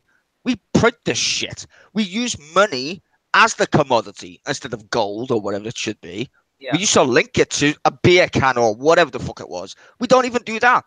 We link the price of money with how much money's in the system. Hence all the inflation targets. We don't even have inflation anymore because the interest rate's so fucking stupidly low. Why? Because we have to bail out the fucking banks who robbed us in the first place. It's fucking bizarre. It's completely ridiculous because the currency is based on faith in the economy, and that's it. It's most money in the world is numbers on the computer. It's a big scam, and that's why we need to bring back the gold standard as soon as we can. No, but the gold standard is just as bad. What we need to do is wean people off this idea of materialism. Yeah. That's the problem. We need to stop consuming shit that we don't actually fucking need. Yeah. We need to consume what is a necessity, and them necessities need to be functions of society. So we don't have jobless people, and we shouldn't say everybody needs to buy their own affordable house. Fuck off. No, we need to provide houses for people to fucking live in. And it should be taxed. That's what governments used to do until fucking Thatcher got into power and convinced everybody that every man's house is a fucking castle bollocks. But where does that money go? Hold on, where does that money go when you buy a house? Does it go to a fucking bank or does it go to the treasury? It goes to a bank. Because all the people in power like Thatcher and all these fucking morons want you to buy a bank loan. Because that's what makes banks rich.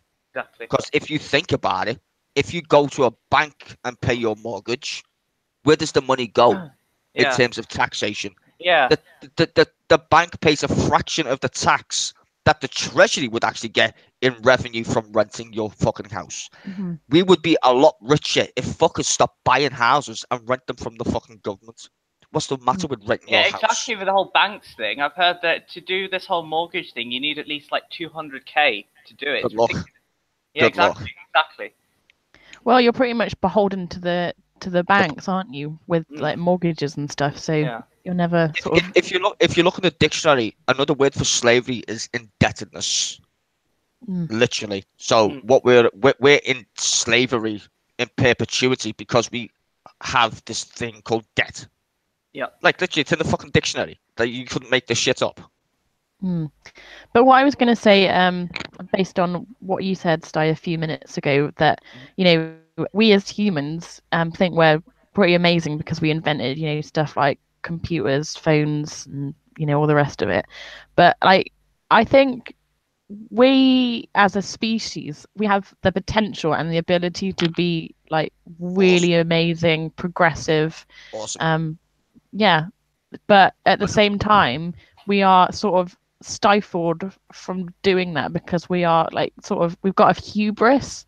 We're literally flawed in that we are short-sighted and greedy and selfish, and we only look to ourselves most of the time, and it's sort of like a sort of consciousness of me, and like what do I want? And Well, can Yeah, I give you my idea where individualism. that comes from? My idea of where that comes from is religion. I think that idea of we're special, we're taught that from a very young, that we're special, but not like you're special because you're a human in regards to like your family and whatever, because that's normal. That would be a normal thing, right? But in terms of we've been told as kids, Jesus loves you. But so is he any different than the fucking Easter Bunny? Does that make me a fucking wizard? No.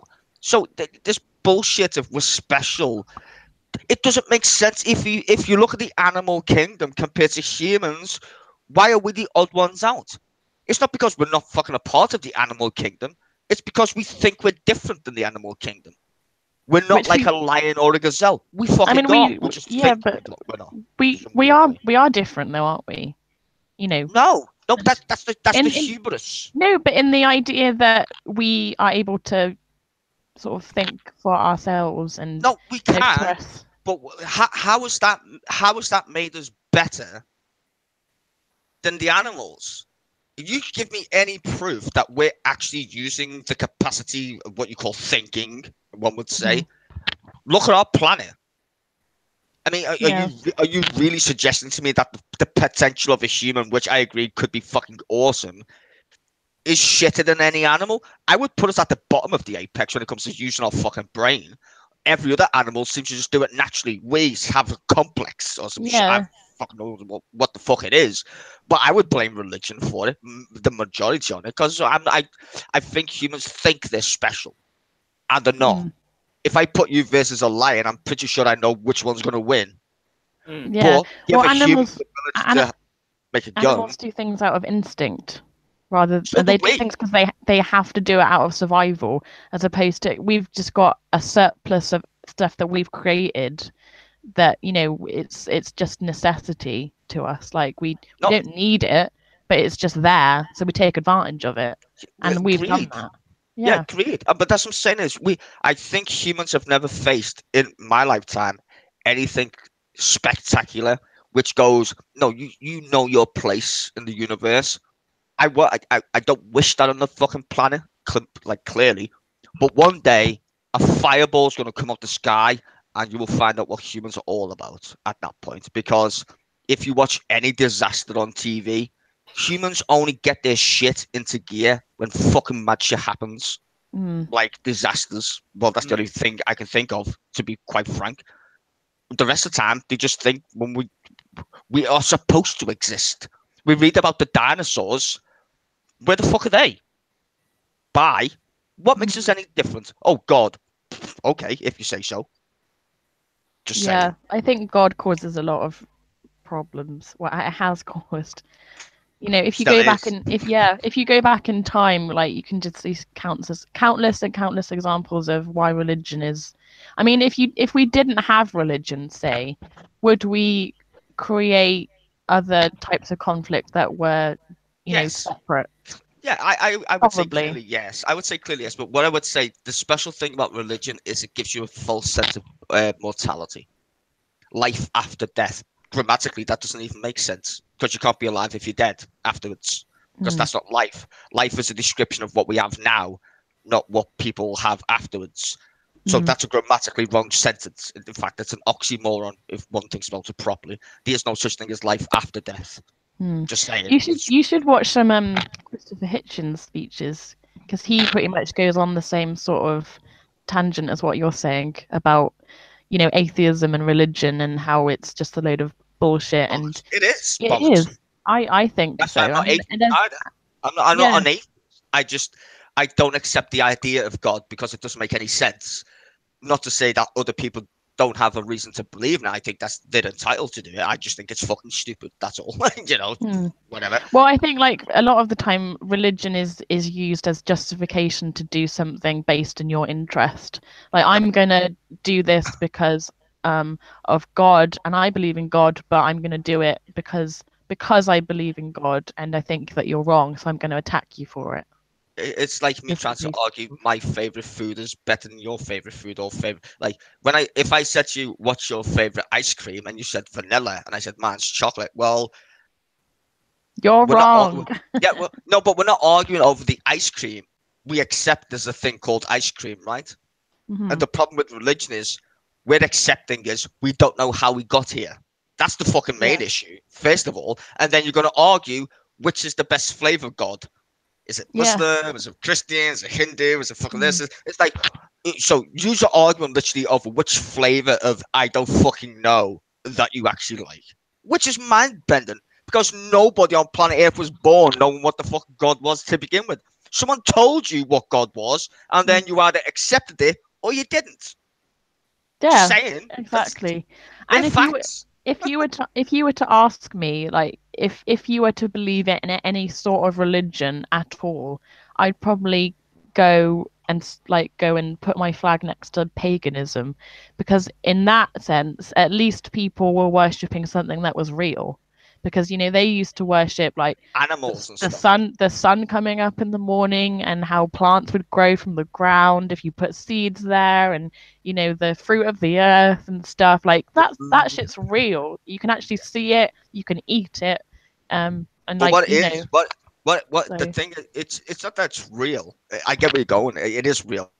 But what it says, it's tangible in yes. regards to that's the thing in the sky, right? I can Hmm. see it, and so can everybody else. And I know when that thing goes down in the sky, it gets dark, right? Hmm.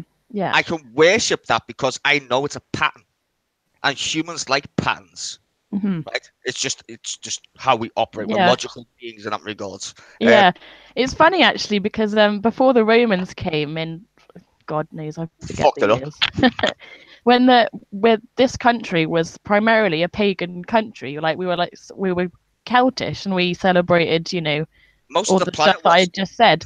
And so when the Romans came and said everyone has to be Christian now, and we have to worship a God that we can't see and we can't hear, the irony is like, oh, so we have to revert to something worshipping and something that's real and tangible, as opposed to going to church and worshipping something that is debatable and we can't see it and we can't hear it, but we just have to go on some book that tells us Well, that it's real. that's Uh, the point. That the point of the Romans was even better though, because they didn't miss a trick. What they did was they said, "Hey, what's your national day of celebration for paganism?" And they were like, Tuesday. And they were like, "That's a new Christian holiday." And they were like, "Really? Yep." That's how we got Easter. Mm. I'm just saying. Yeah. Easter has got nothing to do with Jesus. In fact, Jesus didn't die anytime remotely because we use a Gregorian calendar, which Uh-huh. even a lot of people don't fucking know that shit as well. It's like Jesus never died in Easter or rose in Easter. What the fuck are you on about? Wasn't even born during December. Yeah, Christmas, pagan holiday, for fuck's sake. Yeah. Just yeah, every holiday we have in the West Easter is a is pagan pagan. holiday. They're all pagan. the Christian or the Romans, I should say, just co-opted them and were like, yeah, well, we'll take that. Summer solstice, just saying. Yeah, exactly. Pagan. It's like with the whole Christmas tree thing, isn't it? Yeah, Yeah. bullshit. Yeah, it's true, but I would say that the Romans were pagan into right into the end of the empire. They were what? They were pagan. They convinced everybody to be Christian because of this fucktard called Jesus. Is the problem? Yeah. They were like, who Constantine- the fuck's this Jesus guy? He's an annoying cunt. Can we put him on a cross? Well, if we do, we're gonna have to convince everybody that we're Christians. I'm like, what? Okay then, fine. Let's do it, boys.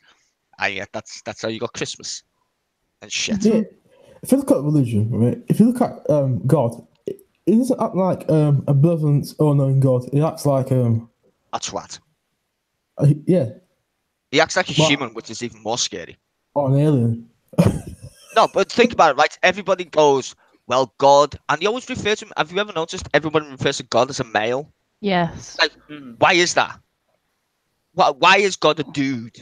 Why isn't he a tree? I don't know. A If hermaphrodite? I mean, anything, does God have genitals? if Did he anything, fuck- I think if there were a god, he'd probably be both sexes.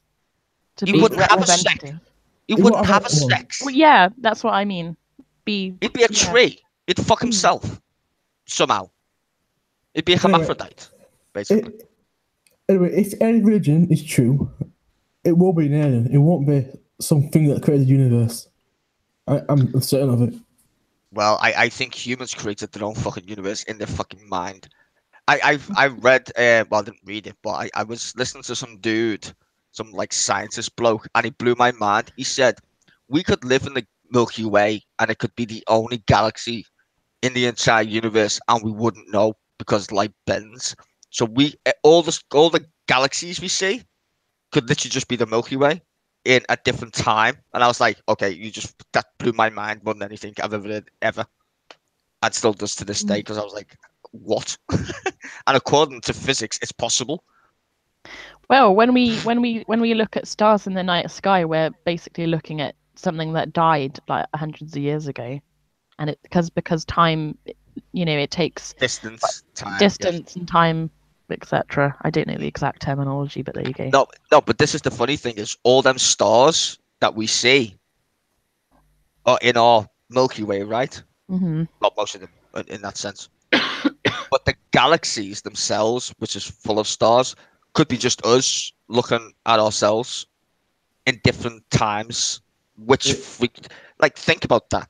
All the shit in the sky could just be us looking at ourselves in a mirror. That's bonkers. If you look towards the sun, you've seen the sun like 8 minutes ago. So you're actually looking to the past, looking at the sun. Because the time it takes the light to travel. Yeah, if the sun went away like now, we wouldn't know for about 10 minutes. Like it'd still be sunny. You'd still see the sun. It'd still be there for about 10 minutes. And then it'd go black and then we'd all disappear clearly because the sun doesn't disappear for no reason. Yeah. Well, that seems quite interesting as well because scientists say that it's impossible to reach other galaxies without time traveling because there's this thing called red shift. Basically, because the universe is expanding, all the galaxies are like they're all expanding at the same rate. Well, not at the same rate, but they're all expanding in the same direction, which is weird because we don't actually know. There is no such thing as the center of the universe because we can't find it. That should blow your mind also. When we call it the Big Bang, that's a euphemism. It doesn't literally mean it went pop. Bang, and suddenly everything appeared. Yeah, that's not how it happened. Even any astrophysicist would that.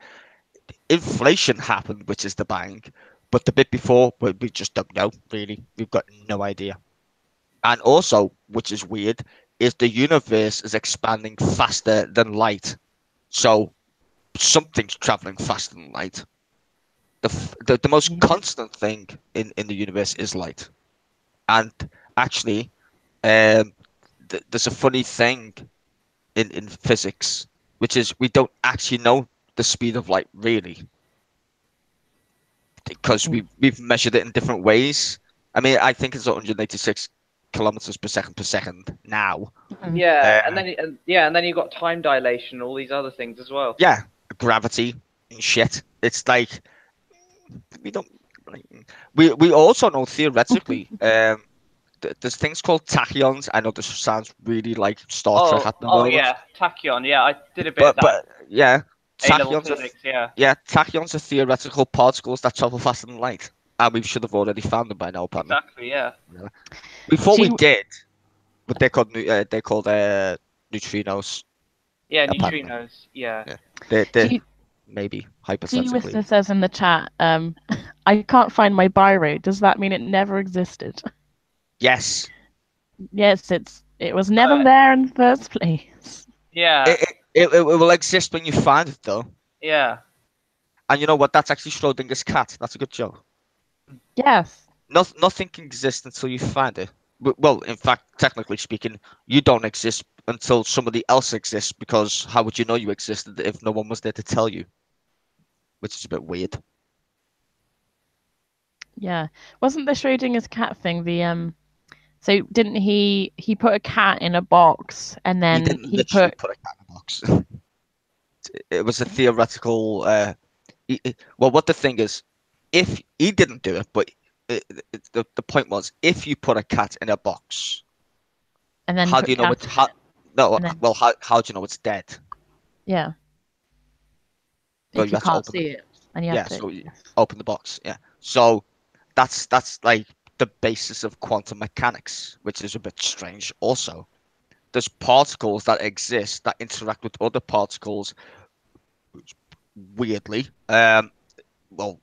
Einstein called it a spooky action at a distance, which is called quantum entanglement. Basically, it's fucking mental. Just think about this, right? If you rub your hands together right now, right, the universe is instantly reaction to it, like instantly. It's not. It's quicker than anything you could possibly think of, but the universe is instantly reacting to it all at the same time. No matter how far you are in the universe knows exactly what you're doing and instantly changes. Like it just does it, which is bonkers. Changes how? Fuck no! Like, well, heat for one of them, like, because you create heat. Right. But in quantum mechanics, if quantum mechanics is true, and we think it is, in all probability, and we came from the same point in time, which is the Big Bang, the little particle thing that exploded, and hey, we're here, hey presto. Technically speaking, we're all connected to each other in some fucking mind-boggling way. So if I'm doing something, somewhere in the universe is my polar opposite atom. Now, it doesn't have to look like me. It could be a fucking rock. But the fact that it exists is the fucking weird bit. So whatever I do, the universe is instantly doing the opposite to what I'm doing. By itself. It doesn't ask questions. It just goes, whoop, whoop, whoop, and it just fucking does it.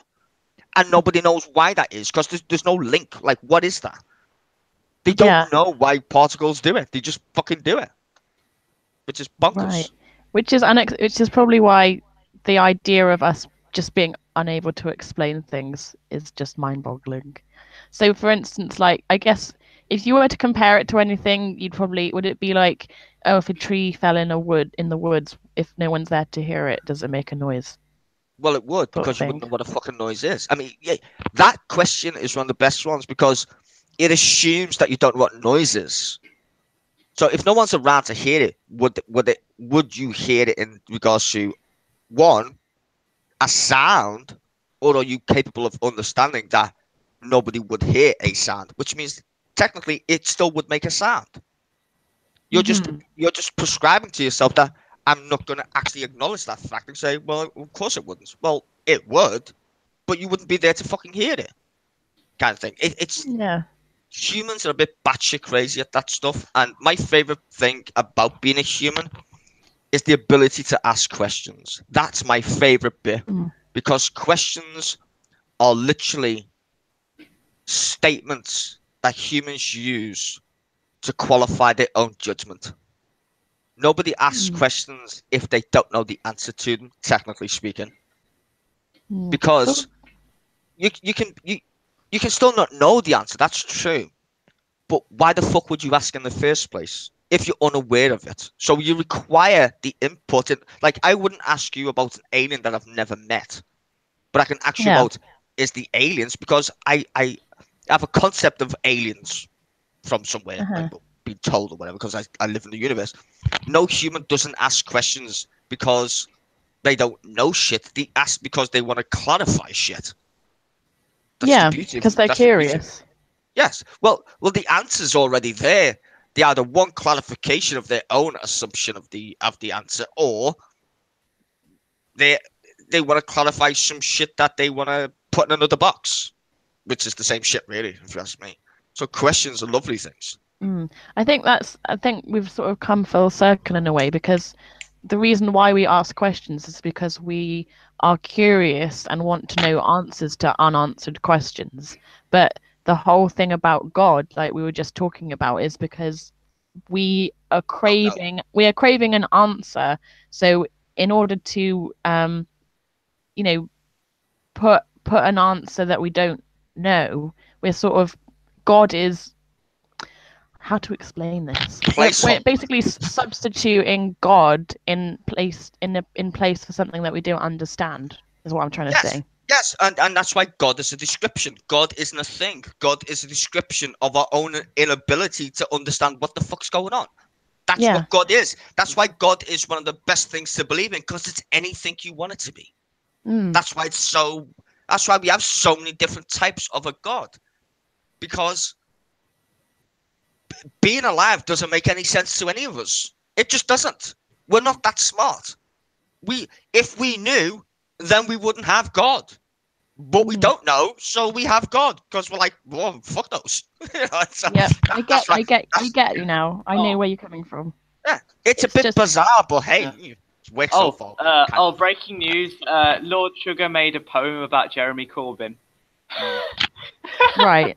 Breaking news. He should fuck off, because he's it's as opposed to making a joke about Hitler. It's really bad. It's so funny. It's like, should I read it out? Okay, go for it. Oh God, I'm gonna go get a beer. You can read it out. I don't want to listen to that shit. Jeremy Corbyn, a bit of a scruff, asked what he could do to come over less rough. His fashion advisors worked on his look, and a 50 quid Matalan suit's all it took. Jeremy Corbyn, a stud of a man, a playboy was he with his lover Diane. She'd get into bed wearing only her blusher, and he'd lie back with Cheza just thinking of Russia. Jeremy Corbyn of Royals not keen. You won't find him singing to God Save the Queen. No, cenotaph laying for his bitter man. If elected, he'd call for a monarchy ban. Jeremy Corbyn, says many a critic, is dangerous fool who is anti-Semitic. He often says, I'm not a Jew-hating man, I'm just a big Hamas and Hezbollah fan. Jeremy Corbyn, an Arsenal man, supporting the team with his Islington clan. He cheers the left winger when he goes along, and Come On You Red, his favourite song. Jeremy Corbyn, a yesterday man, the worst leader since records began. Though his party is coughing and spluttering and dying, the Jeremy Corbyn's red flag is still flying. There we go, it's done. Yay! God, I got back just in time for you to fucking finish. Christ. Wow. Yeah. Whatever you said. It's hilarious. It's so stupid. It's hilarious. I just want, you know what I hate? Like, what? I hate rich fuckers. I just, like, it sounds bad saying that, but I really do. I think the scum of the earth people, like my good self, are way more in tune with, like, the universe than these fucking apathetic fucking know exactly what you mean. Yes. I mean, it's just like, make me angry. The quote about something you said about buying a Matalan suit, which is worth 50 quid. So what? Most people go into Matalan and buy clothes from there. That's like pretty much 90% of people who live in this country. Yeah. Well, yeah. If you want to take it that planet. No, but that's the planet. These fuckers don't have a clue. Retarded. They're so out of touch. They're so out of touch, and they just don't. That's why I think the House of Lords should be abolished. Personally, they see life as a monopoly game, and that's why I love like Monty Python stuff when I was growing up. It's like they were so really good, and these guys were well educated, like John Cleese and stuff. But Yeah. they knew the game, and they were like, we're gonna just take the piss out of it. Life of Brian, fucking one of the best Yeah. movies you can ever watch. Fucking the Holy Grail. You know, like Mm. some of them clips, you just have to go, wow, geniuses, because it's true. These people are so far up their own ass. It just makes you laugh. Like you just said, it's so shit that it's funny because like you just like what? You know, Hmm. what on And earth? we still managed to vote them in at the end of the day. Well, We not me still though. think to an extent, oh yeah, I guess they're okay. We'll put a cross in a box for these people who are clearly not representative of me and my views, but hey, It's Yeah, not but even. I've been yeah, brainwashed. yeah, It's not but hey, the other guy's a communist terrorist communist. sympathizer. Yeah, Oh, terrorist yeah. sympathizer. Right? Yeah. And Head, that's the thing. It's not even like the worthy or anything. It's just I think honestly, I think this is happening in the West more so, and I think it's gonna spill over into developing countries eventually. We're wising up to this shit, man. I think humans are starting to go, and well, what I would say is, as a caveat, I think the internet has evolved humans way quicker than these fuckers from the 50s and 80s or whatever the fuck they lived in yeah. once upon a time. It is. It's give the impetus to people to go, hang on a minute, that doesn't make sense. Now there is a bad angle because of fake news or whatever the fuck you want to call it, or flat Earth. This is equally shit. Um, but on the good side of it is, we can literally between us, just even right now, we can go, hang on, Boris Johnson said this last week, and now he's saying this today. We've got video evidence. We Yeah. can call them out on it.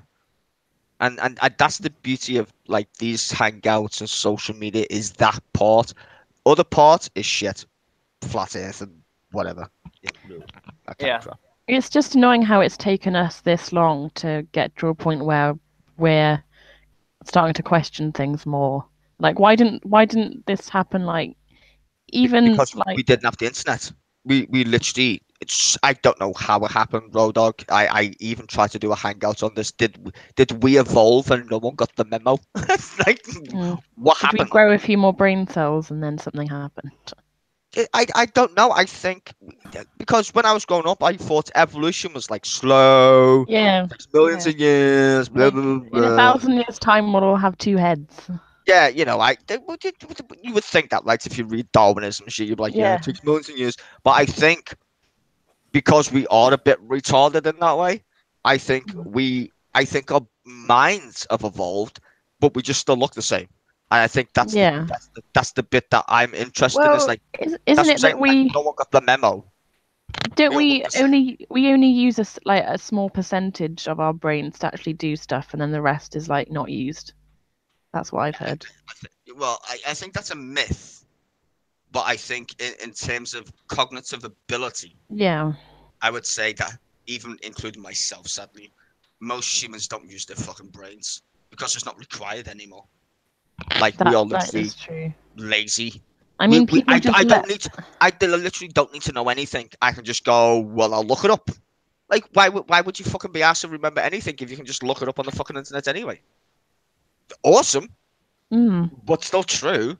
The extension of humans' capability to think is increased dramatically Hmm. because we have this thing called the internet. Like, Yep. it's not stuck up our ass. It's not like we're cyborgs in that way. Like, it's attached to us. But if you think of like how humans have just radically changed their capacity externally, it's fucking mental. We literally mm, we can get anything we want as a human via the touch of a screen or a keyboard, right? Yeah. That was never possible 20 years, 30 years ago, really. Well, I would say, yeah, 20 years ago, even. It wasn't possible to Well, go, yeah, internet came out in the mid-90s, so yeah, like I fucking hell, I used to have a 56K modem. It used to take me 20 minutes to download someone's tit. No yeah. offense, but it's true. and the days of LimeWire. downloading. Yeah, shit, and back breaks then, your you, computer. back then you couldn't use the phone and the internet at the same time. No. Yeah, And that I was know only that. that was like 15 or so years ago. It's not that long. Yeah, it wasn't that far away. Yeah. When my mum got the internet in her house when she was about my age, she used to go off and grab a coffee while everything loaded. I remember the first time my mum. I remember the first time my mum got the first internet bill ever. Yeah. Wasn't very happy at all. It used to cost you 2 pence a minute to be on the internet. At least. A minute. A minute. Wow. Yeah. Free serve. And well, we were only allowed to use the internet after 6 o'clock when it was off Free. peak. Yeah, off peak. Free. Oh, in other words. Well, free-ish. Free as you can get. Like Yeah. it was like literally porn. Mhm. No, seriously, it was fucking expensive as fuck. Yeah.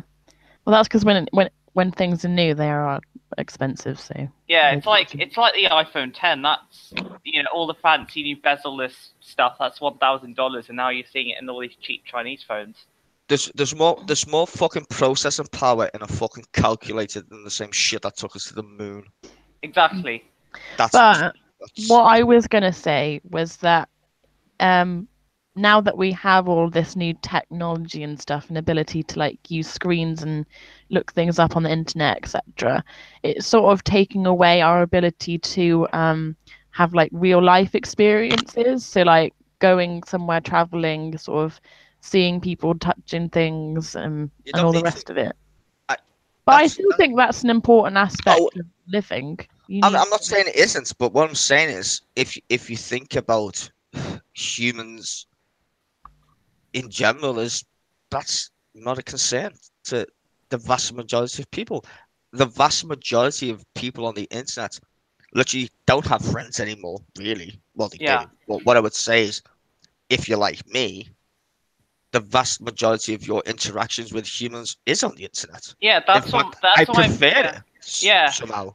Yeah, same here. But that's what my parents say. They said, I just want to, have a good conversation using the phone rather than, just texting whatever. Yeah.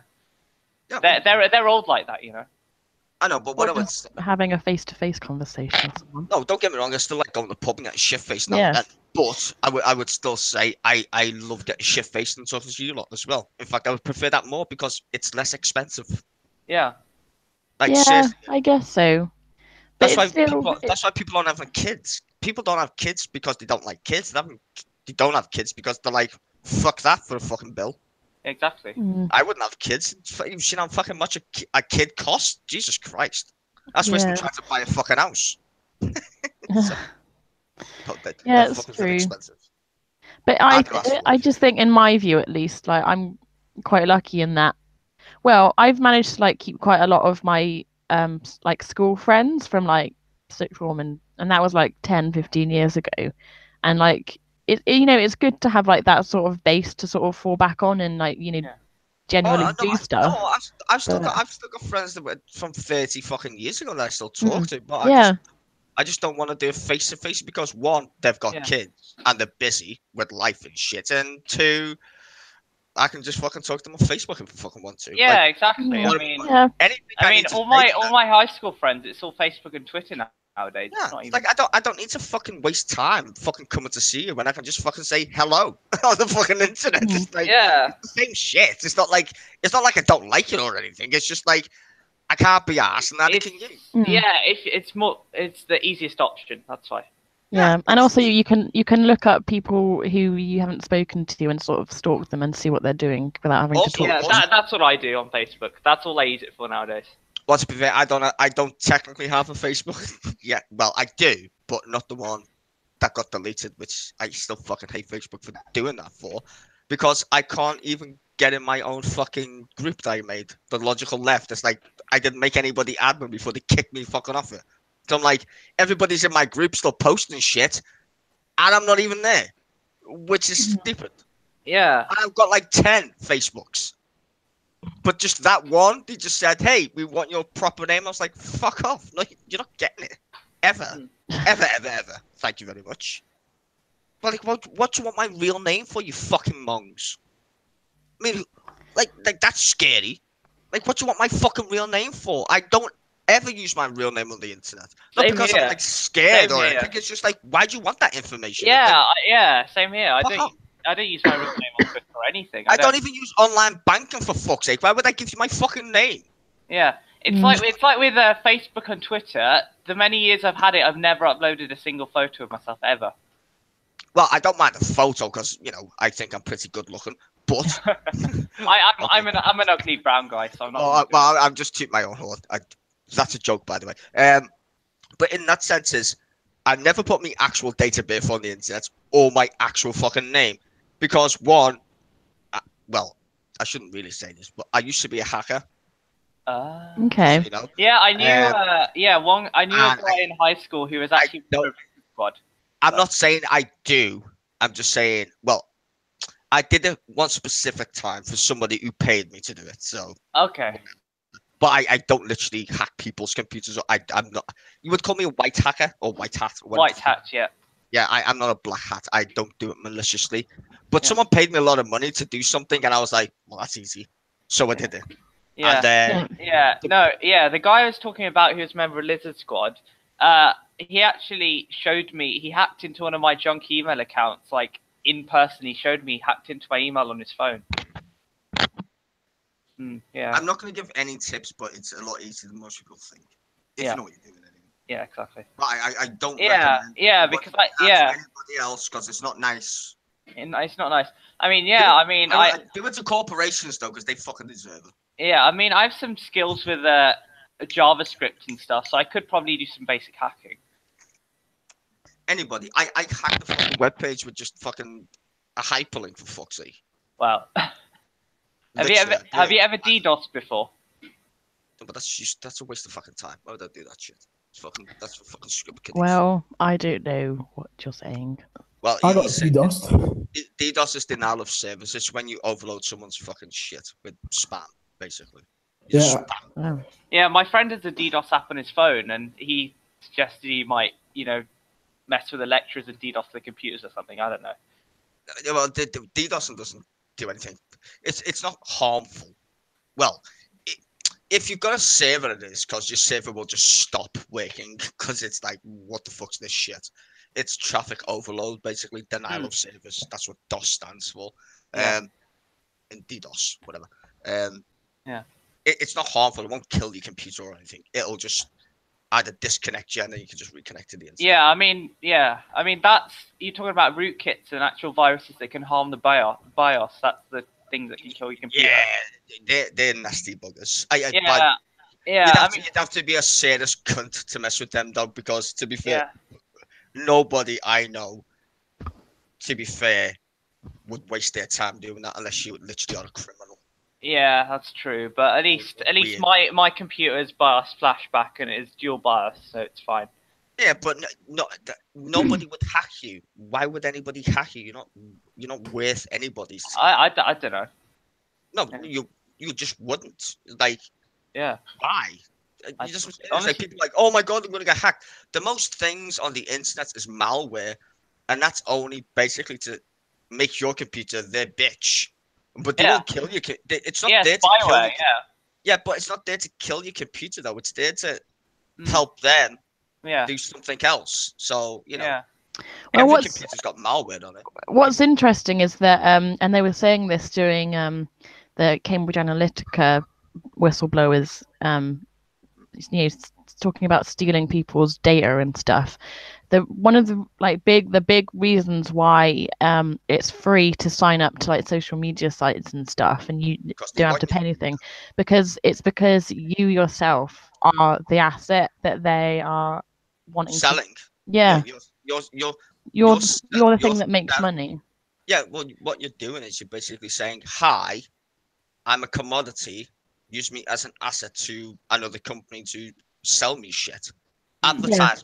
Advertisement is one of the biggest industries on the planet. Yeah, exactly. They spend a lot of money convincing you. I mean, that's why they have them on TV. You know how much an advert cost? The average advert costs £3 million.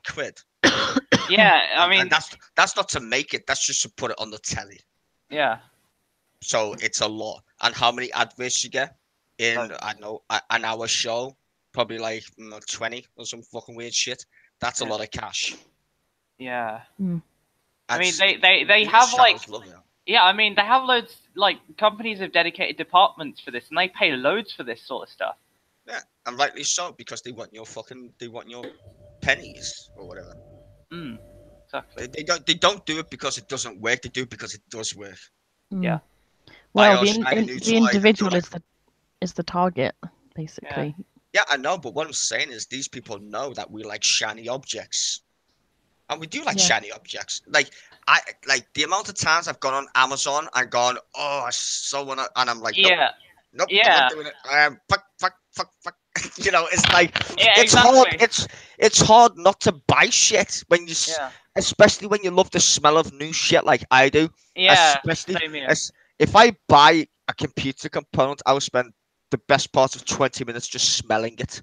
It's Yeah. lovely and Oh wow. smelly and That's new. what I do with books. Plastic. Yeah, it's just you just want to smell it. It's like, oh, it's mine. It smells new. Yeah. It smells Yeah. great. It's like, Yeah, exactly. It's like when I unboxed my iPad for the first time. This was 3 years ago, and that's it was even worse. just I was just slowly peeling off. it's like Yeah. just thinking of sex. It's like, oh god, oh, you're so Yeah. sexy, baby. Yeah, Woo! yeah. That's what you called it. Porn in a bag. That's what you Yeah, called it. it Yeah. is. Yeah. Yeah. Actually, like, it's interesting. We're I all think guilty of that. I think I tweeted recently that I was in the middle of reading this book called Hired, which is 6 months undercover in low wage Britain. And the irony is that I bought it off of Amazon, and the first chapter is about this like undercover journalist who spends some time working in the Amazon warehouse. Oh yeah, I heard about this. Where the conditions are like shitty as. Yeah, and Yeah. it's like they have sort of like some buzzers. So with the like slaves, it's sort of like Yeah. in And like you get pointed for really menial like if yeah, you and you're not even allowed to like you get if if you go to the toilet, that's like Yeah. penalty as well. Yeah, You're exactly. not allowed to have a piss or whatever. It's like, No. And even if you call in sick to work before you go to work, you're pointed because, oh, you know, you didn't come in to work and we need you, so we're going to dock you some points. And, you know, you're one step further to getting fired. Yeah. Well, that's, extreme capitalism for you. It literally is. It's just like slave labor. Well, the thing is, like, I will agree with you, Rodo, we're all guilty of it. And that's what made me feel bad about buying it. It's like, literally, I'm buying this off Amazon and someone's going to have to pick this book off a tall shelf and they're literally getting paid pennies for it. And they weren't able to have a piss. No. Yeah, I don't use Amazon anymore. Well, what I do is... Oh, don't lie. Come on. No. When it comes to computer parts, I buy it off, like, Scan and Overclockers and places with actual brick and mortar stores. I'm helping them out. No, to be fair, Overclockers are robbing bastards. I do love Overclockers.co.uk. Plug there. Awesome, but they're still robbing bastards. Amazon's a lot cheaper, to be fair. Yeah, like, I don't like Rose says, I don't like the idea of being complicit in the crime being committed, but what am I supposed to do? I still need to smell my shiny fucking toy. Yeah, exactly. Yeah. Unless you buy it like from another person off eBay or something. I use PC Part Picker and I have a look, and a lot of the cheapest places are Amazon. Yeah, that's what I'm saying. Well, the reason why it's cheap is because they treat their fucking workers like slaves. Clearly. Yeah, exactly. But yeah, I mean, when it comes to technology like phones and stuff, I import all my stuff anyway. It's cheaper. Yeah, we're all complicit capitalist slaves to the system. Yeah, I mean, it's quite. Yeah, I mean, whenever my uncle goes to America, he buys all my Apple products from there. So I just pay him when he gets back, and it's like 20% cheaper there. It's ridiculous. Yeah. Well, that's because they use the fucking dollar. It's gonna be cheaper. Exchange. Yeah, I mean he got when the iPhone 6s came out, he got that and an Apple Watch, and he said I could have got just an iPhone for the same price I would have got both things there. Can I just say, anybody who's bought an iWatch needs to just be murdered. Yeah, I don't use smartwatches. I've an Nah, anybody who's bought one, that's the problem with humanity right there. Yeah. People who think like, oh look, I need to buy one. I remember growing up as a kid, I actually don't wear a watch. I do. I hate watches. I don't really. I hate. I don't need one. Tell the time by a really. clock, not a watch. No, you know Yeah. what? I'm actually that good. I just use the sun. Yeah. Really? Yeah. Like literally, it's like if it's daytime, the sun's up. If it's nighttime, it's down. It's not that hard to work out after 30 years of living on a planet. Wow. I just find it easy. Like you could like if you wake up in the morning and shit, and you're like, oh, what time is it? It's like, well, it's morning. You can deduce from there, it's morning. It's like if you woke up late, it's probably the afternoon by then. So it's kind of easy. So I haven't worn a watch since I was like 13. In fact, Yeah. the last time I wore a watch had a calculator on it. Wow. That's how old I actually am, and that's when I stopped wearing watches because Oh I my was like, God. I'm a complete tit. I've got a calculator. I as a just think watch. like, what's the point in wearing a watch when you could just there's clocks in most places in most buildings, so just Yeah. use a clock on a wall. Or you've got a phone. Yeah, Which or a is time phone. on Yeah, it. yeah. I've got a smaller phone. I got XZ1 compact, so that's what under 5-inch screen. So I just use that. I just have it in my pocket whenever I need to. Yeah, so you don't need a fucking watch. Well, Yeah. I don't even have I don't even own a fucking phone anymore. What? I don't Really? need one. I literally I haven't had a phone for about, I don't know, 4 years now, something like that. Wow. I just don't need one. Like I No. seriously don't. I I'm always was on the fucking internet. It's interesting actually. I was in a library the other day, and I was having to speak to some people and try and like encourage them to use a bit of new technology. And I walked up to this elderly sort of couple. They were around like 60 or 70. And I was like, "Have you heard of this new platform where you can read books?" And they were like, "Oh, we don't have a computer in our house. We don't have a tablet. We don't have We're new normal. phones." And like, and she took her phone out of her bag, and it was one of these like really old-fashioned sort It's of a brick Nokia. phones.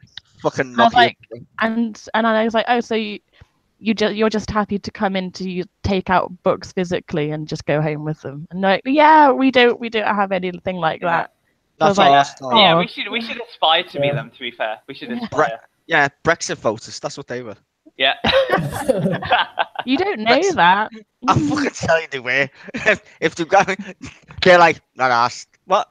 We're gonna be poor. No, the second thing they say is, we was alive during the war. Yeah, probably. Just saying. Like Yeah. everyone's going. But that's the thing about like Brexit. I don't mean to switch conversation, but it's kind of funny. It's like my mum, she was like, Brexit. She's like, these kids today don't know shit. And I was like, okay. But she's right. I hate Brexit now. I don't want to talk about it anymore. I hate it, and I'm fucking. I voted for it. So Yeah. No. I support it. I remember a question time a couple of weeks ago when Peter Hitchens was on it. He was like, "Oh, I'm so fed up of having to talk about this and have discussions with people over and over again. I'm so tired of it." I was like, "I feel your pain. Yeah, I feel your pain." Well, I think I hate it for different reasons than you, though. Actually, which is funny. I hate it because we've got the Tories in power. I don't think we'd be even remotely close to this conversation if Labour had won the election. Well, I'd like to think that. Yeah. I think. Well, look. Let's look at the very beginning, right? The whole immigration shit. I think Labour would just sort of been, yeah, fine, whatever. Yeah, and they been done and dusted. Like, and it took the Tories 7 months or some shit to go. Oh yeah, them people. It's like, oh, fucking what? Like, I didn't vote for fucking immigration. That's got nothing to do with my vote. Some people did. You know, Yeah. that's Yeah, and the Tories, they keep saying we're going to lower immigration to the tens of thousands, but they don't give a shit. That's an impossible task. I'm sorry. Yes, Yeah. it is. You can't achieve that. Real. Well, it's not real. People who believe that shit are just Cloud batshit cookies. crazy. Yeah. But they don't want to lower it anyway because they like the cheap labour. They don't want to lower it anyway. They can't lower And it because if they fucking did, the country would stop fucking working. And also the UKIP policy of one in, one out. Yeah. What? That What? doesn't make any sense. What? What? So they're gonna have to throw us out, aren't they? You know. That It'd be is. more, if Oh. we had one in, one out, there'd be more foreigners than Brits, for fuck's sake. Do you know how many people live in Spain? I mean, seriously, fucking hell. Yeah. That's nuts. No, I seriously, that's the one thing that I would say I hated Brexit for is the immigration shit, because I'm just, that is not in my cup of Well, tea. they're still on about it, aren't they? Like, the most when they do vox popping on news channels, the only people they interview are people who were like immigration, let's get them all out, and they just talk complete bollocks about stuff they don't even know. Yeah, they seem to find the most stupidest racist cunts in Britain, and Yeah. I'm just like, Yeah. that's. But not- they want to, build a stereotype, don't they? That's the whole point. Yeah, because it sells apparently. Yeah. They need viewers. Sells newspapers as well. Yeah, it's the same with newspapers. I agree. Like, I think that's what I'm saying. My most upsetting part about Brexit is the immigration thing, because I don't think. Yeah. Well, I didn't. I never even contemplated migration. No. I don't blame the crisis in the NHS or any public service on migrants. I blame the fucking government. Squarely. It's the government. If you have more people in the country, surely you will pay for better services. Put more money in, build more hospitals for the people. Exactly. If there's they're blaming immigrants. If there's more people coming in, then they should surely put the money in to support the people coming in. It's just stupid. No, it's not. The people. That's even wrong. The people that come in pay more taxes than the average Brit. Yeah. You can't just willy-nilly show up in Britain and expect to like not pay tax. Have you seen? I'm fucking born and bred in England. You try to be on fucking universal credit? Are you fucking kidding me? You think some fucking dude who can't even speak English is like gonna get past that shit? Good luck. No. Good fucking luck. That's all I'm saying. Yeah. But that's what they're trying to spread, the narrative that people who come here are scroungers and don't pay taxes. And Yeah, it I mean couldn't be that's why they further have from all the those truth. TV shows. That's why they have Like, all you're those TV shows. wrong. The saying that to cover the truth. The reason we have so much immigration in this country, it's not because they're coming to scrounge. It's because the business leaders in this country need cheap labour. That's Yeah. simple. Yeah, that's why Margaret Thatcher created free movement in the 80s. Exactly that. Yeah, it's called neoliberalism. Yeah, Well, exactly. and Tony Blair wasn't far behind, was he? Yeah, and No. that's why he opened. That's why. He was Thatcher's fucking love child. Yeah, and that's why he opened up the borders in 2004 to even more cheap labour. Yeah, because they don't give a fuck about people. They give a Exactly. fuck about profits. Exactly. And then they wonder why Brexit even happened. It's because people are pissed. Yeah. But And then he wants to stop it because he's best mates with JP Morgan. That's why he wants to stop it. He should be in fucking jail, not that much. Yeah, he's a terrorist. He should be in jail. Wasn't Blair the president of the EU Parliament at once? No, they I think he wanted to be, but no, they were gonna. They were gonna nominate him, but he left before he was gonna get it, kind of thing. But we did have the presidency of the EU at one point. I think we can like France or some shit. Yeah, and then Blair wants to be EU president. Imagine him in control of the EU army. Imagine how scary that would be. Oh no! Yeah, even the contemplation of the EU army just makes my stomach curdle. Isn't that why we have NATO? Like what? Yeah, I don't just say fucking Hitler would be rolling over in his fucking grave, pissing himself laughing at this point and crying at the same time. Why did I invade Europe when I could have just hired a bunch of politicians to do it for me? Same shit. The only thing Hitler did wrong was fucking kill Jews, apparently. But he would have just did the same shit. He wanted a united Europe, right? Yeah, United States, Europe, yeah.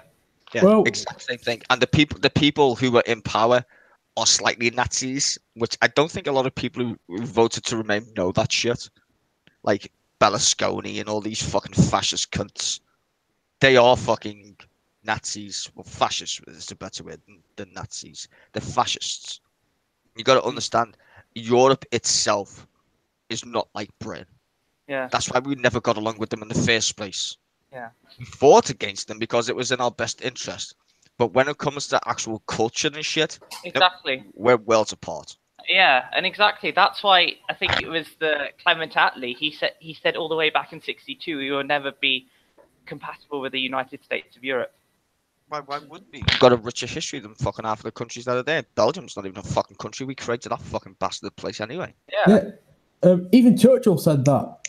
Churchill said, if Britain got a choice between Europe or the open sea, we always choose open sea. Yeah, and exactly. the Remainers always say Churchill wanted a United States of Europe, but the thing is, he said we will be with Europe, but not of it. We'll be linked, but not comprised. That's because we fucking fought for them to fucking stop killing each other. Yeah. I mean, that's the point.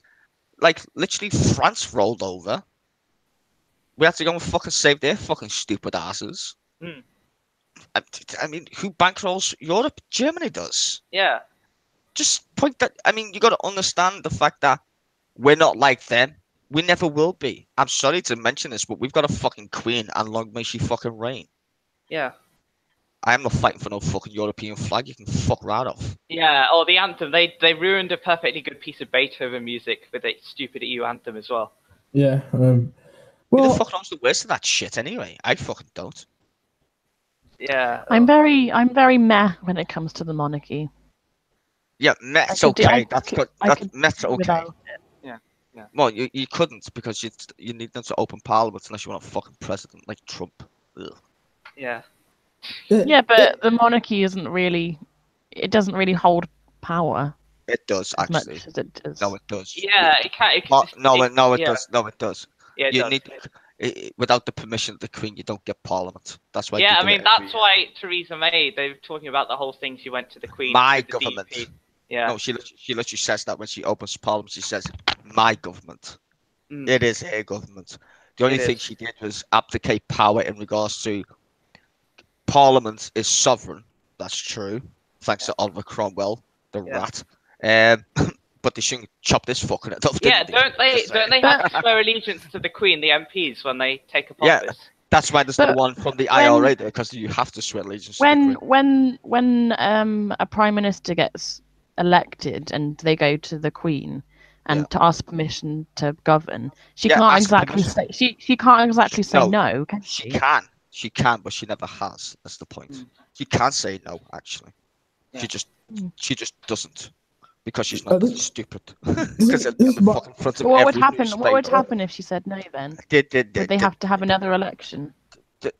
I think there'd be a fucking revolution at some point. I mean, if she said no, literally said no, which is entirely possible given who she is, i.e. Yeah. our constitution, it would be on every fucking newspaper. Like, what the fuck? In the world. Yeah. In the fucking world. It's like the Queen doesn't do that.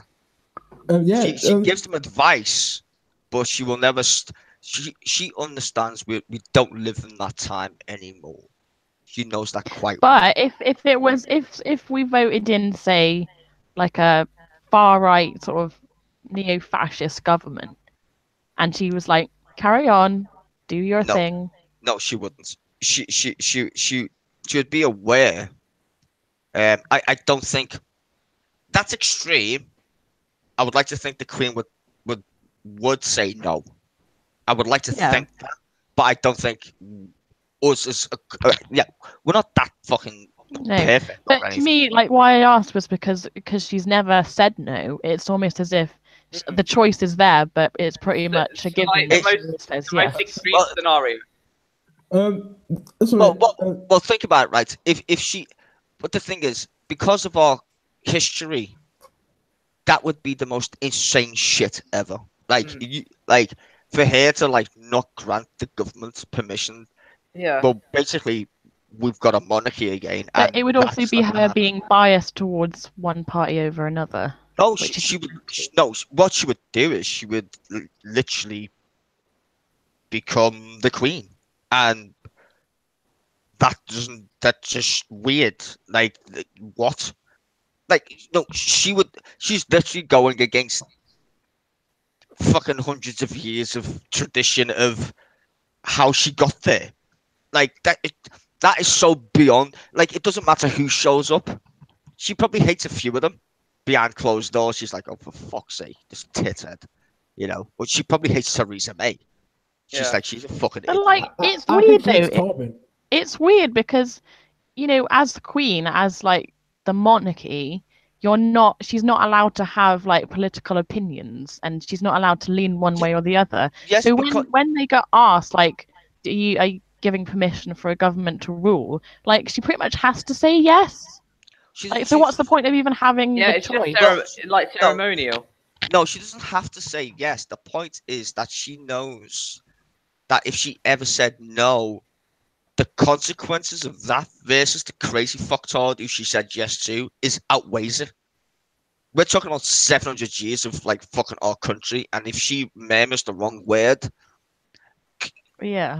the Daily Mail would fucking the world would fucking explode at that point. Going, oh my god, you know, that's just that's nothing she would ever contemplate. It doesn't matter what crazy bastard gets into power, because at the end of the day, is Parliament's sovereign. They'll do the job for her eventually. So she's like, well, I don't give a fuck who's in power. I've seen you come and go, you bunch of fucking idiots. Anyway, she's seen Yeah. 9 prime ministers, 9 of these cunts. I think it's 9 anyway. So she's not asked, because all she wants to do is represent England. Well, not England, just England, but you know, the UK as a historical figure. We're one of the few countries that still has an actual monarchy that actually does its job. Yeah. Like seriously, and that's Yeah. in today's world, that's batshit crazy anyway. But we love. I love trooping the colour and seeing the Queen and the fucking royals. Do I think they're anything other than a tourist attraction? No. Yeah. But I still fucking love them Yeah. in regards to like abroad and stuff. Yeah, fuck. I would rather have the Queen any day than Donald fucking Trump. We've got history. That's why she's there.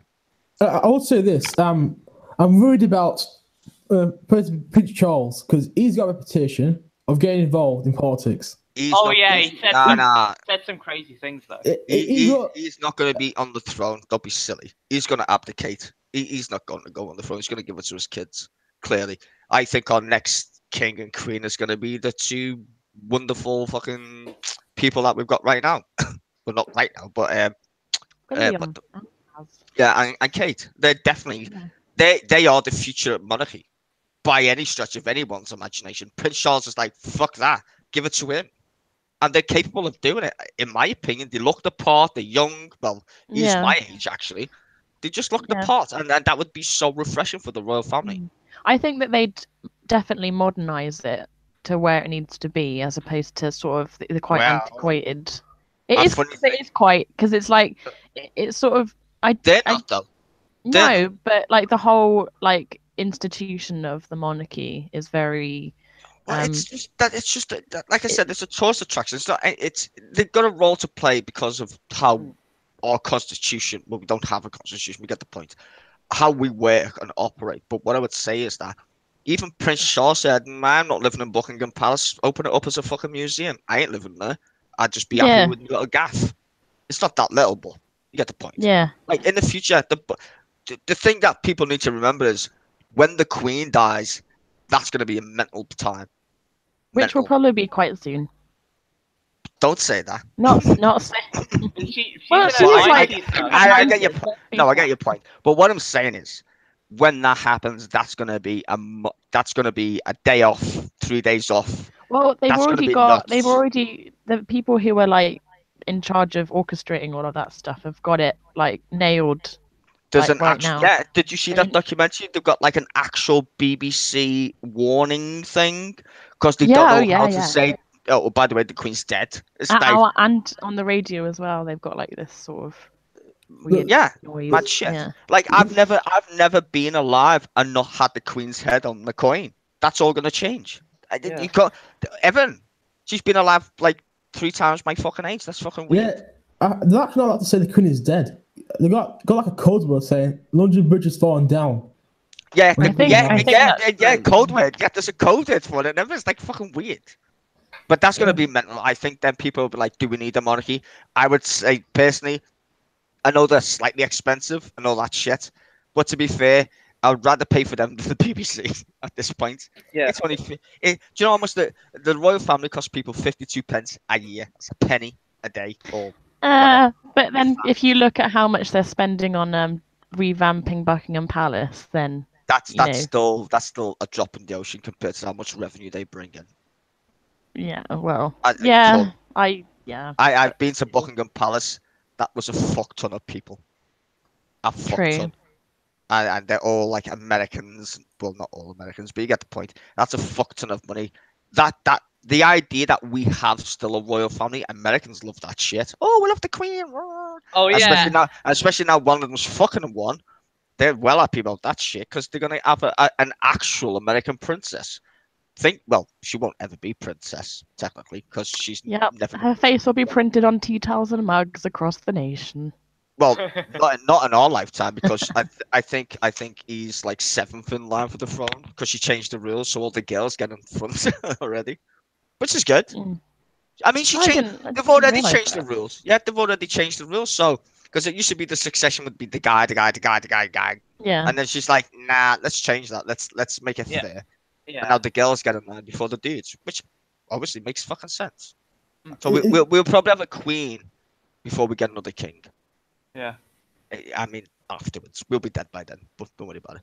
Yeah. But we'll have a queen next. yeah, but if Charles abdicates, then it would be William that gets it. Yeah, but after him, there's a girl. It's not. No, it's not. It's George. He's older than what's the name? Charlotte, is it? No, I think when they changed the rules, I think one of fuck, what's his name? Is it Edward? I don't know which one it is, but Charlotte would be technically in line for the throne next. Yeah, but It she's younger than the son is. No, Nah, George. No, it's the nephew, innit? It's the nephew has a daughter. When she changed the rules, she would be technically next in line for the throne. It's weird, I know. Fuck knows how they figure that out, but whatever.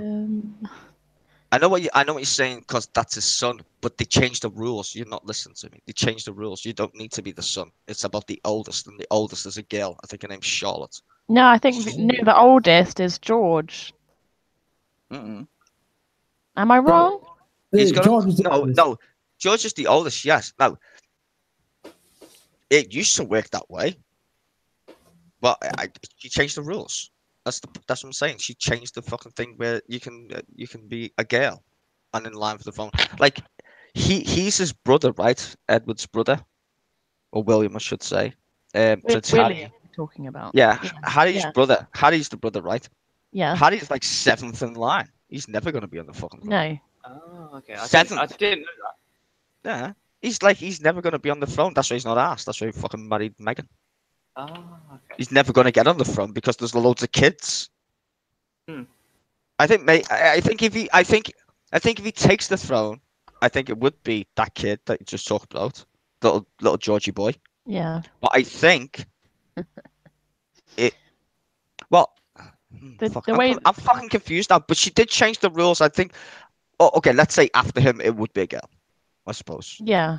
'Cause And no way- if he has kids, then it wouldn't be. Yeah. I don't think they're doing it by male because normally you do it with the males, right? Yeah. Because don't forget, the only reason why we got Victoria and Heir because their dads died. They were Yeah, the only 'cause, well, actual she had two uncles, but both of them died. Hmm. And then she became queen, but because she was Trying like kept under like in quarantine or something by her mum and like her like sort of foster dad, who was like really mean to her and like wanted to control her, that it was made really difficult for her to Well, be even the queen. queen, But, today, yeah. Ed died, and she had to go and sit on the fucking throne. Mm. I think Albert abdicated, didn't he, or some shit? Edward the Eighth. No, but Prince Albert didn't he abdicate as well from the throne? He was shagging some commoner. Who?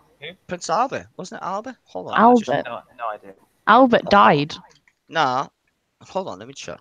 It might have been Edward. I don't know. Was it Edward? No, it was Edward the Eighth who abdicated because he wanted to marry a divorcee. Yeah, the divorcee commoner. Yeah, the America. commoner. Yeah, Yeah. that's his name. So who took over then? It was George the Fifth, And didn't he die? who was Elizabeth's dad, but then he died. died Yeah. Okay. quite young in his like 50s because he smoked like a chimney. Is that because God, I'm gonna die in my 50s. Good what luck, do you people. call that? A Simpson.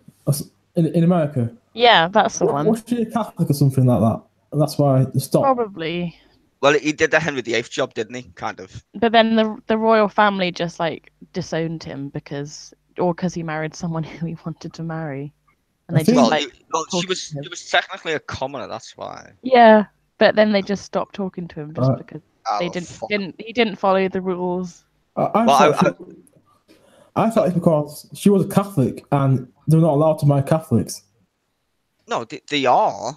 I think Or they are now, but they weren't then. no. What I'm saying is, I think Rowan's point is that she was like, I from what I understood, I could be fucking wrong here, but I just thought that's because she was a commoner in regards to like the whole. Oh, Well, no, you shouldn't they marry a weren't. divorcee. It was partly that, and partly that he married someone who had been divorced already, and that's frowned upon. You're not allowed to marry someone who Well, had been. didn't That's why Prince the whole Charles and the Charles whole and Diana was yeah. the whole difficult thing, and like a Camilla who was divorced was Yeah. Well, that's why I don't think he's gonna. He's never gonna take the throne. I think he's not that stupid. I think he knows that even she can never sit on that throne. Not a chance. Who are you talking about? Camilla Parker Bowles. Oh yeah, she knows that. That's that. And I don't think she wants to even go anywhere near that shit. She's like, just give it to your son. Because to be fair, like I said, they looked the part, and they just seem normal, but in reason, if you know what I mean. But that's why I was like, I'm quite I love a bit. Harry. I love Harry and Meghan. I would stay with the royal family today Yeah, because they did yeah. awesome.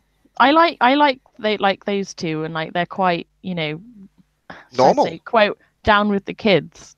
But No, they just are though, aren't they they? just And were to be yeah, fair, they are quite he's- normal.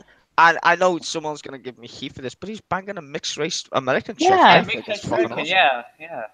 Well, But that's I why- love that. I love that though. But that's why I was like quite hung up before about the royal family in the way that they treat people who like marry the wrong people, and they just treat them so badly. Like they disown them, they don't speak to them, they fair, disinherit them, and it's like, whoa. Well, this is my point. I think Harry and William, I think, did a different kettle of fish because of his mum or their mum.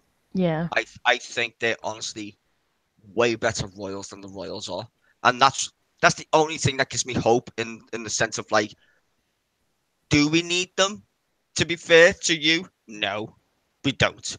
But on the world stage, is it nice to have that thing there for us to attract people and stuff? Yes. So I would say they're a good represent. At least even the idea that he's dating somebody who's not white just fills me with joy because it gives us a different feel to the world. It's like, no, Yeah. We're not toughs and we don't all drink fucking tea or whatever. I Yeah. like that. Yeah. Just that, it just gives us a different Mm. view to other people because a lot of people just think we're just stuck up cunts, and we're not. Unless you go to London, clearly. Well, I think That's just, you're right, but then I think it probably would be a slightly different story if it were William that had married a mixed race person, because he's Nah. next in line. Do you not reckon? I think Nah, there would be a bigger thing. no, I about don't it. think. Well, I don't think so. To be fair, I think William's my age. You see, I think Yeah. he's slightly wiser than his younger pipsqueak of a brother. No offense, I think you're awesome, but he's always been very more measured than his younger brother. I think Yeah. Kate is well adept at the royal thing. She's definitely not fucking stupid. I think Harry Yeah. can get away with it slightly more because he's always been that mad, fucking crazy, boisterous swan, and rightly so. I mean, Yeah. if my mum died in the circumstances, I'd be a bit mental, to be quite fair. And he's fell in love with some articulate feminist chick or some shit or whatever she is. They seem to get along. She's quite happy to do the whole yes ma'am, no ma'am, 2 bags full of sugar ma'am shit. So Yeah. whatever. And they seem happy. So why not? I don't know. And they have attractive children. Their kids are going to be awesome. But they're never going to be fucking on the throne, so that's okay as well. And Harry knows that. I think Harry can get away with going, well, I'm never going to be on the throne, so I can just get away with having actually fun with my wife. which is nice. And to give him his due, he did the whole Invictus Games thing, and that was fucking awesome. Yeah, and they both are quite invested in mental health issues, And they're honest. which is They're great. very Yeah, open. I mean, they did all that video all talking about their mental health, wasn't it? Yeah, They're very which is open great. about the shit about their mum as well. You know what? Yeah, yeah. I wouldn't be that open Yeah. about like. I mean, they can't say fucking everything. Probably just fucking hate their No. dad. Yeah. I know they fucking hate their dad in some ways, Yeah. but they're not allowed to say it. Obviously. Yeah. They don't, Guys. okay, they probably don't hate him, but they probably like him. Yeah. Yeah. That bitch. Guys, They that- probably that there's probably bitch. some animosity there, but they probably Yeah, keep it I to wouldn't. themselves. I listen. If my dad was shagging that boot, Yeah. and my mum got murdered or died, or well, okay, conspiracy theory died. I wouldn't be But too impressed. by with my that by pops. that time they'd split up though, so they weren't Yeah, that's technically true. together. I know, but that's yeah. still your mum. That's still your mum, yo. Yeah. Yeah. You can have as many dads as you want. You've only got one mum.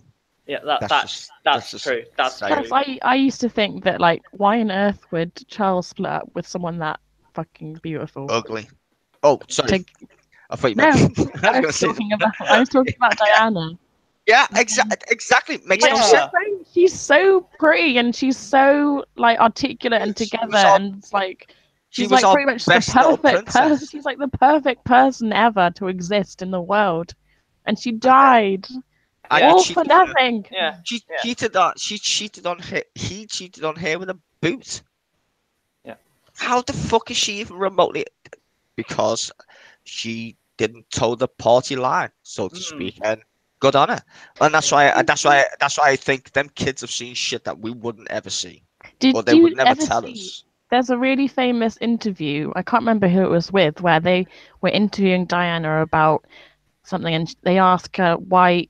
What do you think? Like they think of you, or like why do they think? And she says this really concise, like really, like from the heart answers, like because she's like in this really softly spoken voice, and she's like, oh, I think that because I'm quite single-minded and I do things, based on what my heart tells me to do, and because I'm not the person that they want me to be. Yeah, she That's wasn't because asked. that's because I don't think that they like me very much. Yeah, And they're like, oh, she- why is that? And it's just like, oh, yeah, but that's what I'm saying. go Is like watch it. It's really insightful. no, but that's what I'm saying. Is I think because they had kids, don't tell me them kids didn't see the rows and all that shit. For Because sure. they're rich Sure. and royal doesn't mean that they didn't like throw lead at each other in Yeah. a bedroom, and the kids were like, "Mom," she's like, "Fuck you, fucking Charles," brr," or Yeah. whatever. I'll fuck that guy. Fuck you and your fucking mom. So I don't know, but what I would say is them kids probably aren't that stupid, and it doesn't seem that they are to me. Yeah. No. They might be rich, but I don't think that they're stupid by any stretch of the Yeah. imagination. Yeah. And that's why I think they would make good royals in the future, because they know the score. They Yeah, know how exactly. to operate, but they also know, yeah, we need to change and not be like our parents. Yeah. Yeah. who We are can complete only hope. I don't think. Guys, I haven't eaten in like 5 hours, so I'm just Bye. gonna pop up to get a pizza. So, would you guys still be online or? Pizza at 5 o'clock. I was I'm- thinking I was going to wrap this up in a few minutes because I Okay, I'll stay then. Pop Actually, to you're gonna wrap it up. I'll stay. pop to the shops to get some food I thought you were going to say booze. So fucking or both. both. either, Both yeah. is a good idea. So yes, if someone wants to do another stream after this one, then feel free. Sure. Yeah. I'll see. I can't be asked. Not yet, anyway. I'm still trying to get LA on my mind at this Oh. point in time. Well, yeah, I've been doing this stream since like 1:30, so Yeah, I know. It's awesome. I like the long streams though. I like it when you can just talk shit about random topics and good stuff. I was gonna talk about the whole Russia Corbyn thing, but I think that's another debate for another time. I literally get so tired of having to talk about the crap that is the this same government. shit. The same It's shit. just- It is annoying, isn't it? To be Yeah. fair, and to me, it's annoying because it's not on that I wanna.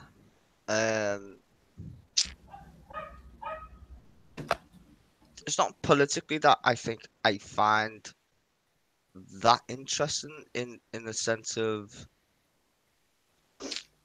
I want to see more good Labour stuff, and there's none really for me to like. Ooh, well, I can toot my own horn, but that's not what's on the papers. So No, it is annoying, and I get really tired of it. Like especially with all this Corbyn smearing. Like I just Yeah, I mean they've been at it for 3 years now. It's ridiculous. it's so I'm bored of it. I'm just bored. Like there's only so many videos and streams I can go on and talk about this until I'm just tired about talking about it. But I suppose like we need to keep on the conversation to make sure that things do like we affect change in some way. It might not be in a big way, but you know, it's important that we keep on putting pressure where we can. Yeah, you should see this news as a good thing because it tells you is a threat and they're frightened of him. Yeah. yeah, that's true. But what I would say is it's still fucking annoying to like cover it like Roman saying. Like I'm looking at the BBC's front page and there's no mention of it, which I like. But then I'm like, oh, Liverpool attacking Man City's bus. Jesus Christ, I don't want to watch that. Like I don't like that, to be fair. Only because Liverpool as a city has been through so much shit, and these fucking idiots, I don't know who the fuck they are, decided it's a good idea to throw shit at a bus, and I'm just like, oh, you fucking kidding me? Like, of all the things you wanted to do in your life, you decided, hey, I'll just make my city look like shit. Just that's my main issue today, not politics. It's just stupid fans. I wouldn't even call them fans; they're just fucking yobs. Decided to just put us on the front of the BBC because you're a fucking idiot. That makes me feel fucking really angry more than there is. In fact, there is no Jeremy Corbyn story, which I'm hopeful that there isn't one. But to see my fucking city on the front, it just reminds me of the Hillsborough shit. That's all. Yeah. It's like you should know better. At least you're not from Rotherham, where there's here news about paedophiles. Oh yeah. Yeah, that's I know. Still happening. Yeah, I know, but dude, like my city's been through the fucking mill. Yeah. And then you get like 3 fucking idiots, or how many it fucking is, chucking shit at the bus, and I'm like, why? Like, what possessed you to think that that's a good idea? What? Like, it angers me no end.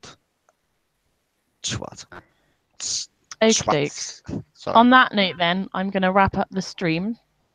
So thanks to everyone who has watched so far, and bigger thanks to everyone who's stayed from the beginning until now, which has been like 3.5 hours. Don't forget to sub to our channels. Mine is, as you know, Road Dog Does Politics, where I will upload when I damn well feel like it. You tell them, bitch. Mostly probably at least once a week or like a fortnight. I don't know. Just yeah. When she fucking wants. When I want to, which is like quite frequently. So yeah. Yeah. Thanks to everyone who has contributed. Go sub to New Left, Cameron and Stye's Newswatch channel as well. Yep. And yeah. Newswatch. Yes. It's not Stye's. Don't subscribe to Stye's. Not yet, anyway. You can, but I don't make videos. Only because I've been suspended twice for actually playing fucking videos. Okay. And thanks to people in the comments as well. And I guess I'll see you guys in one of Swiss's streams or another stream. Or maybe later today. Who knows? Yeah. Maybe. Who knows? Alrighty. See you guys later. Bye. Bye. Bye.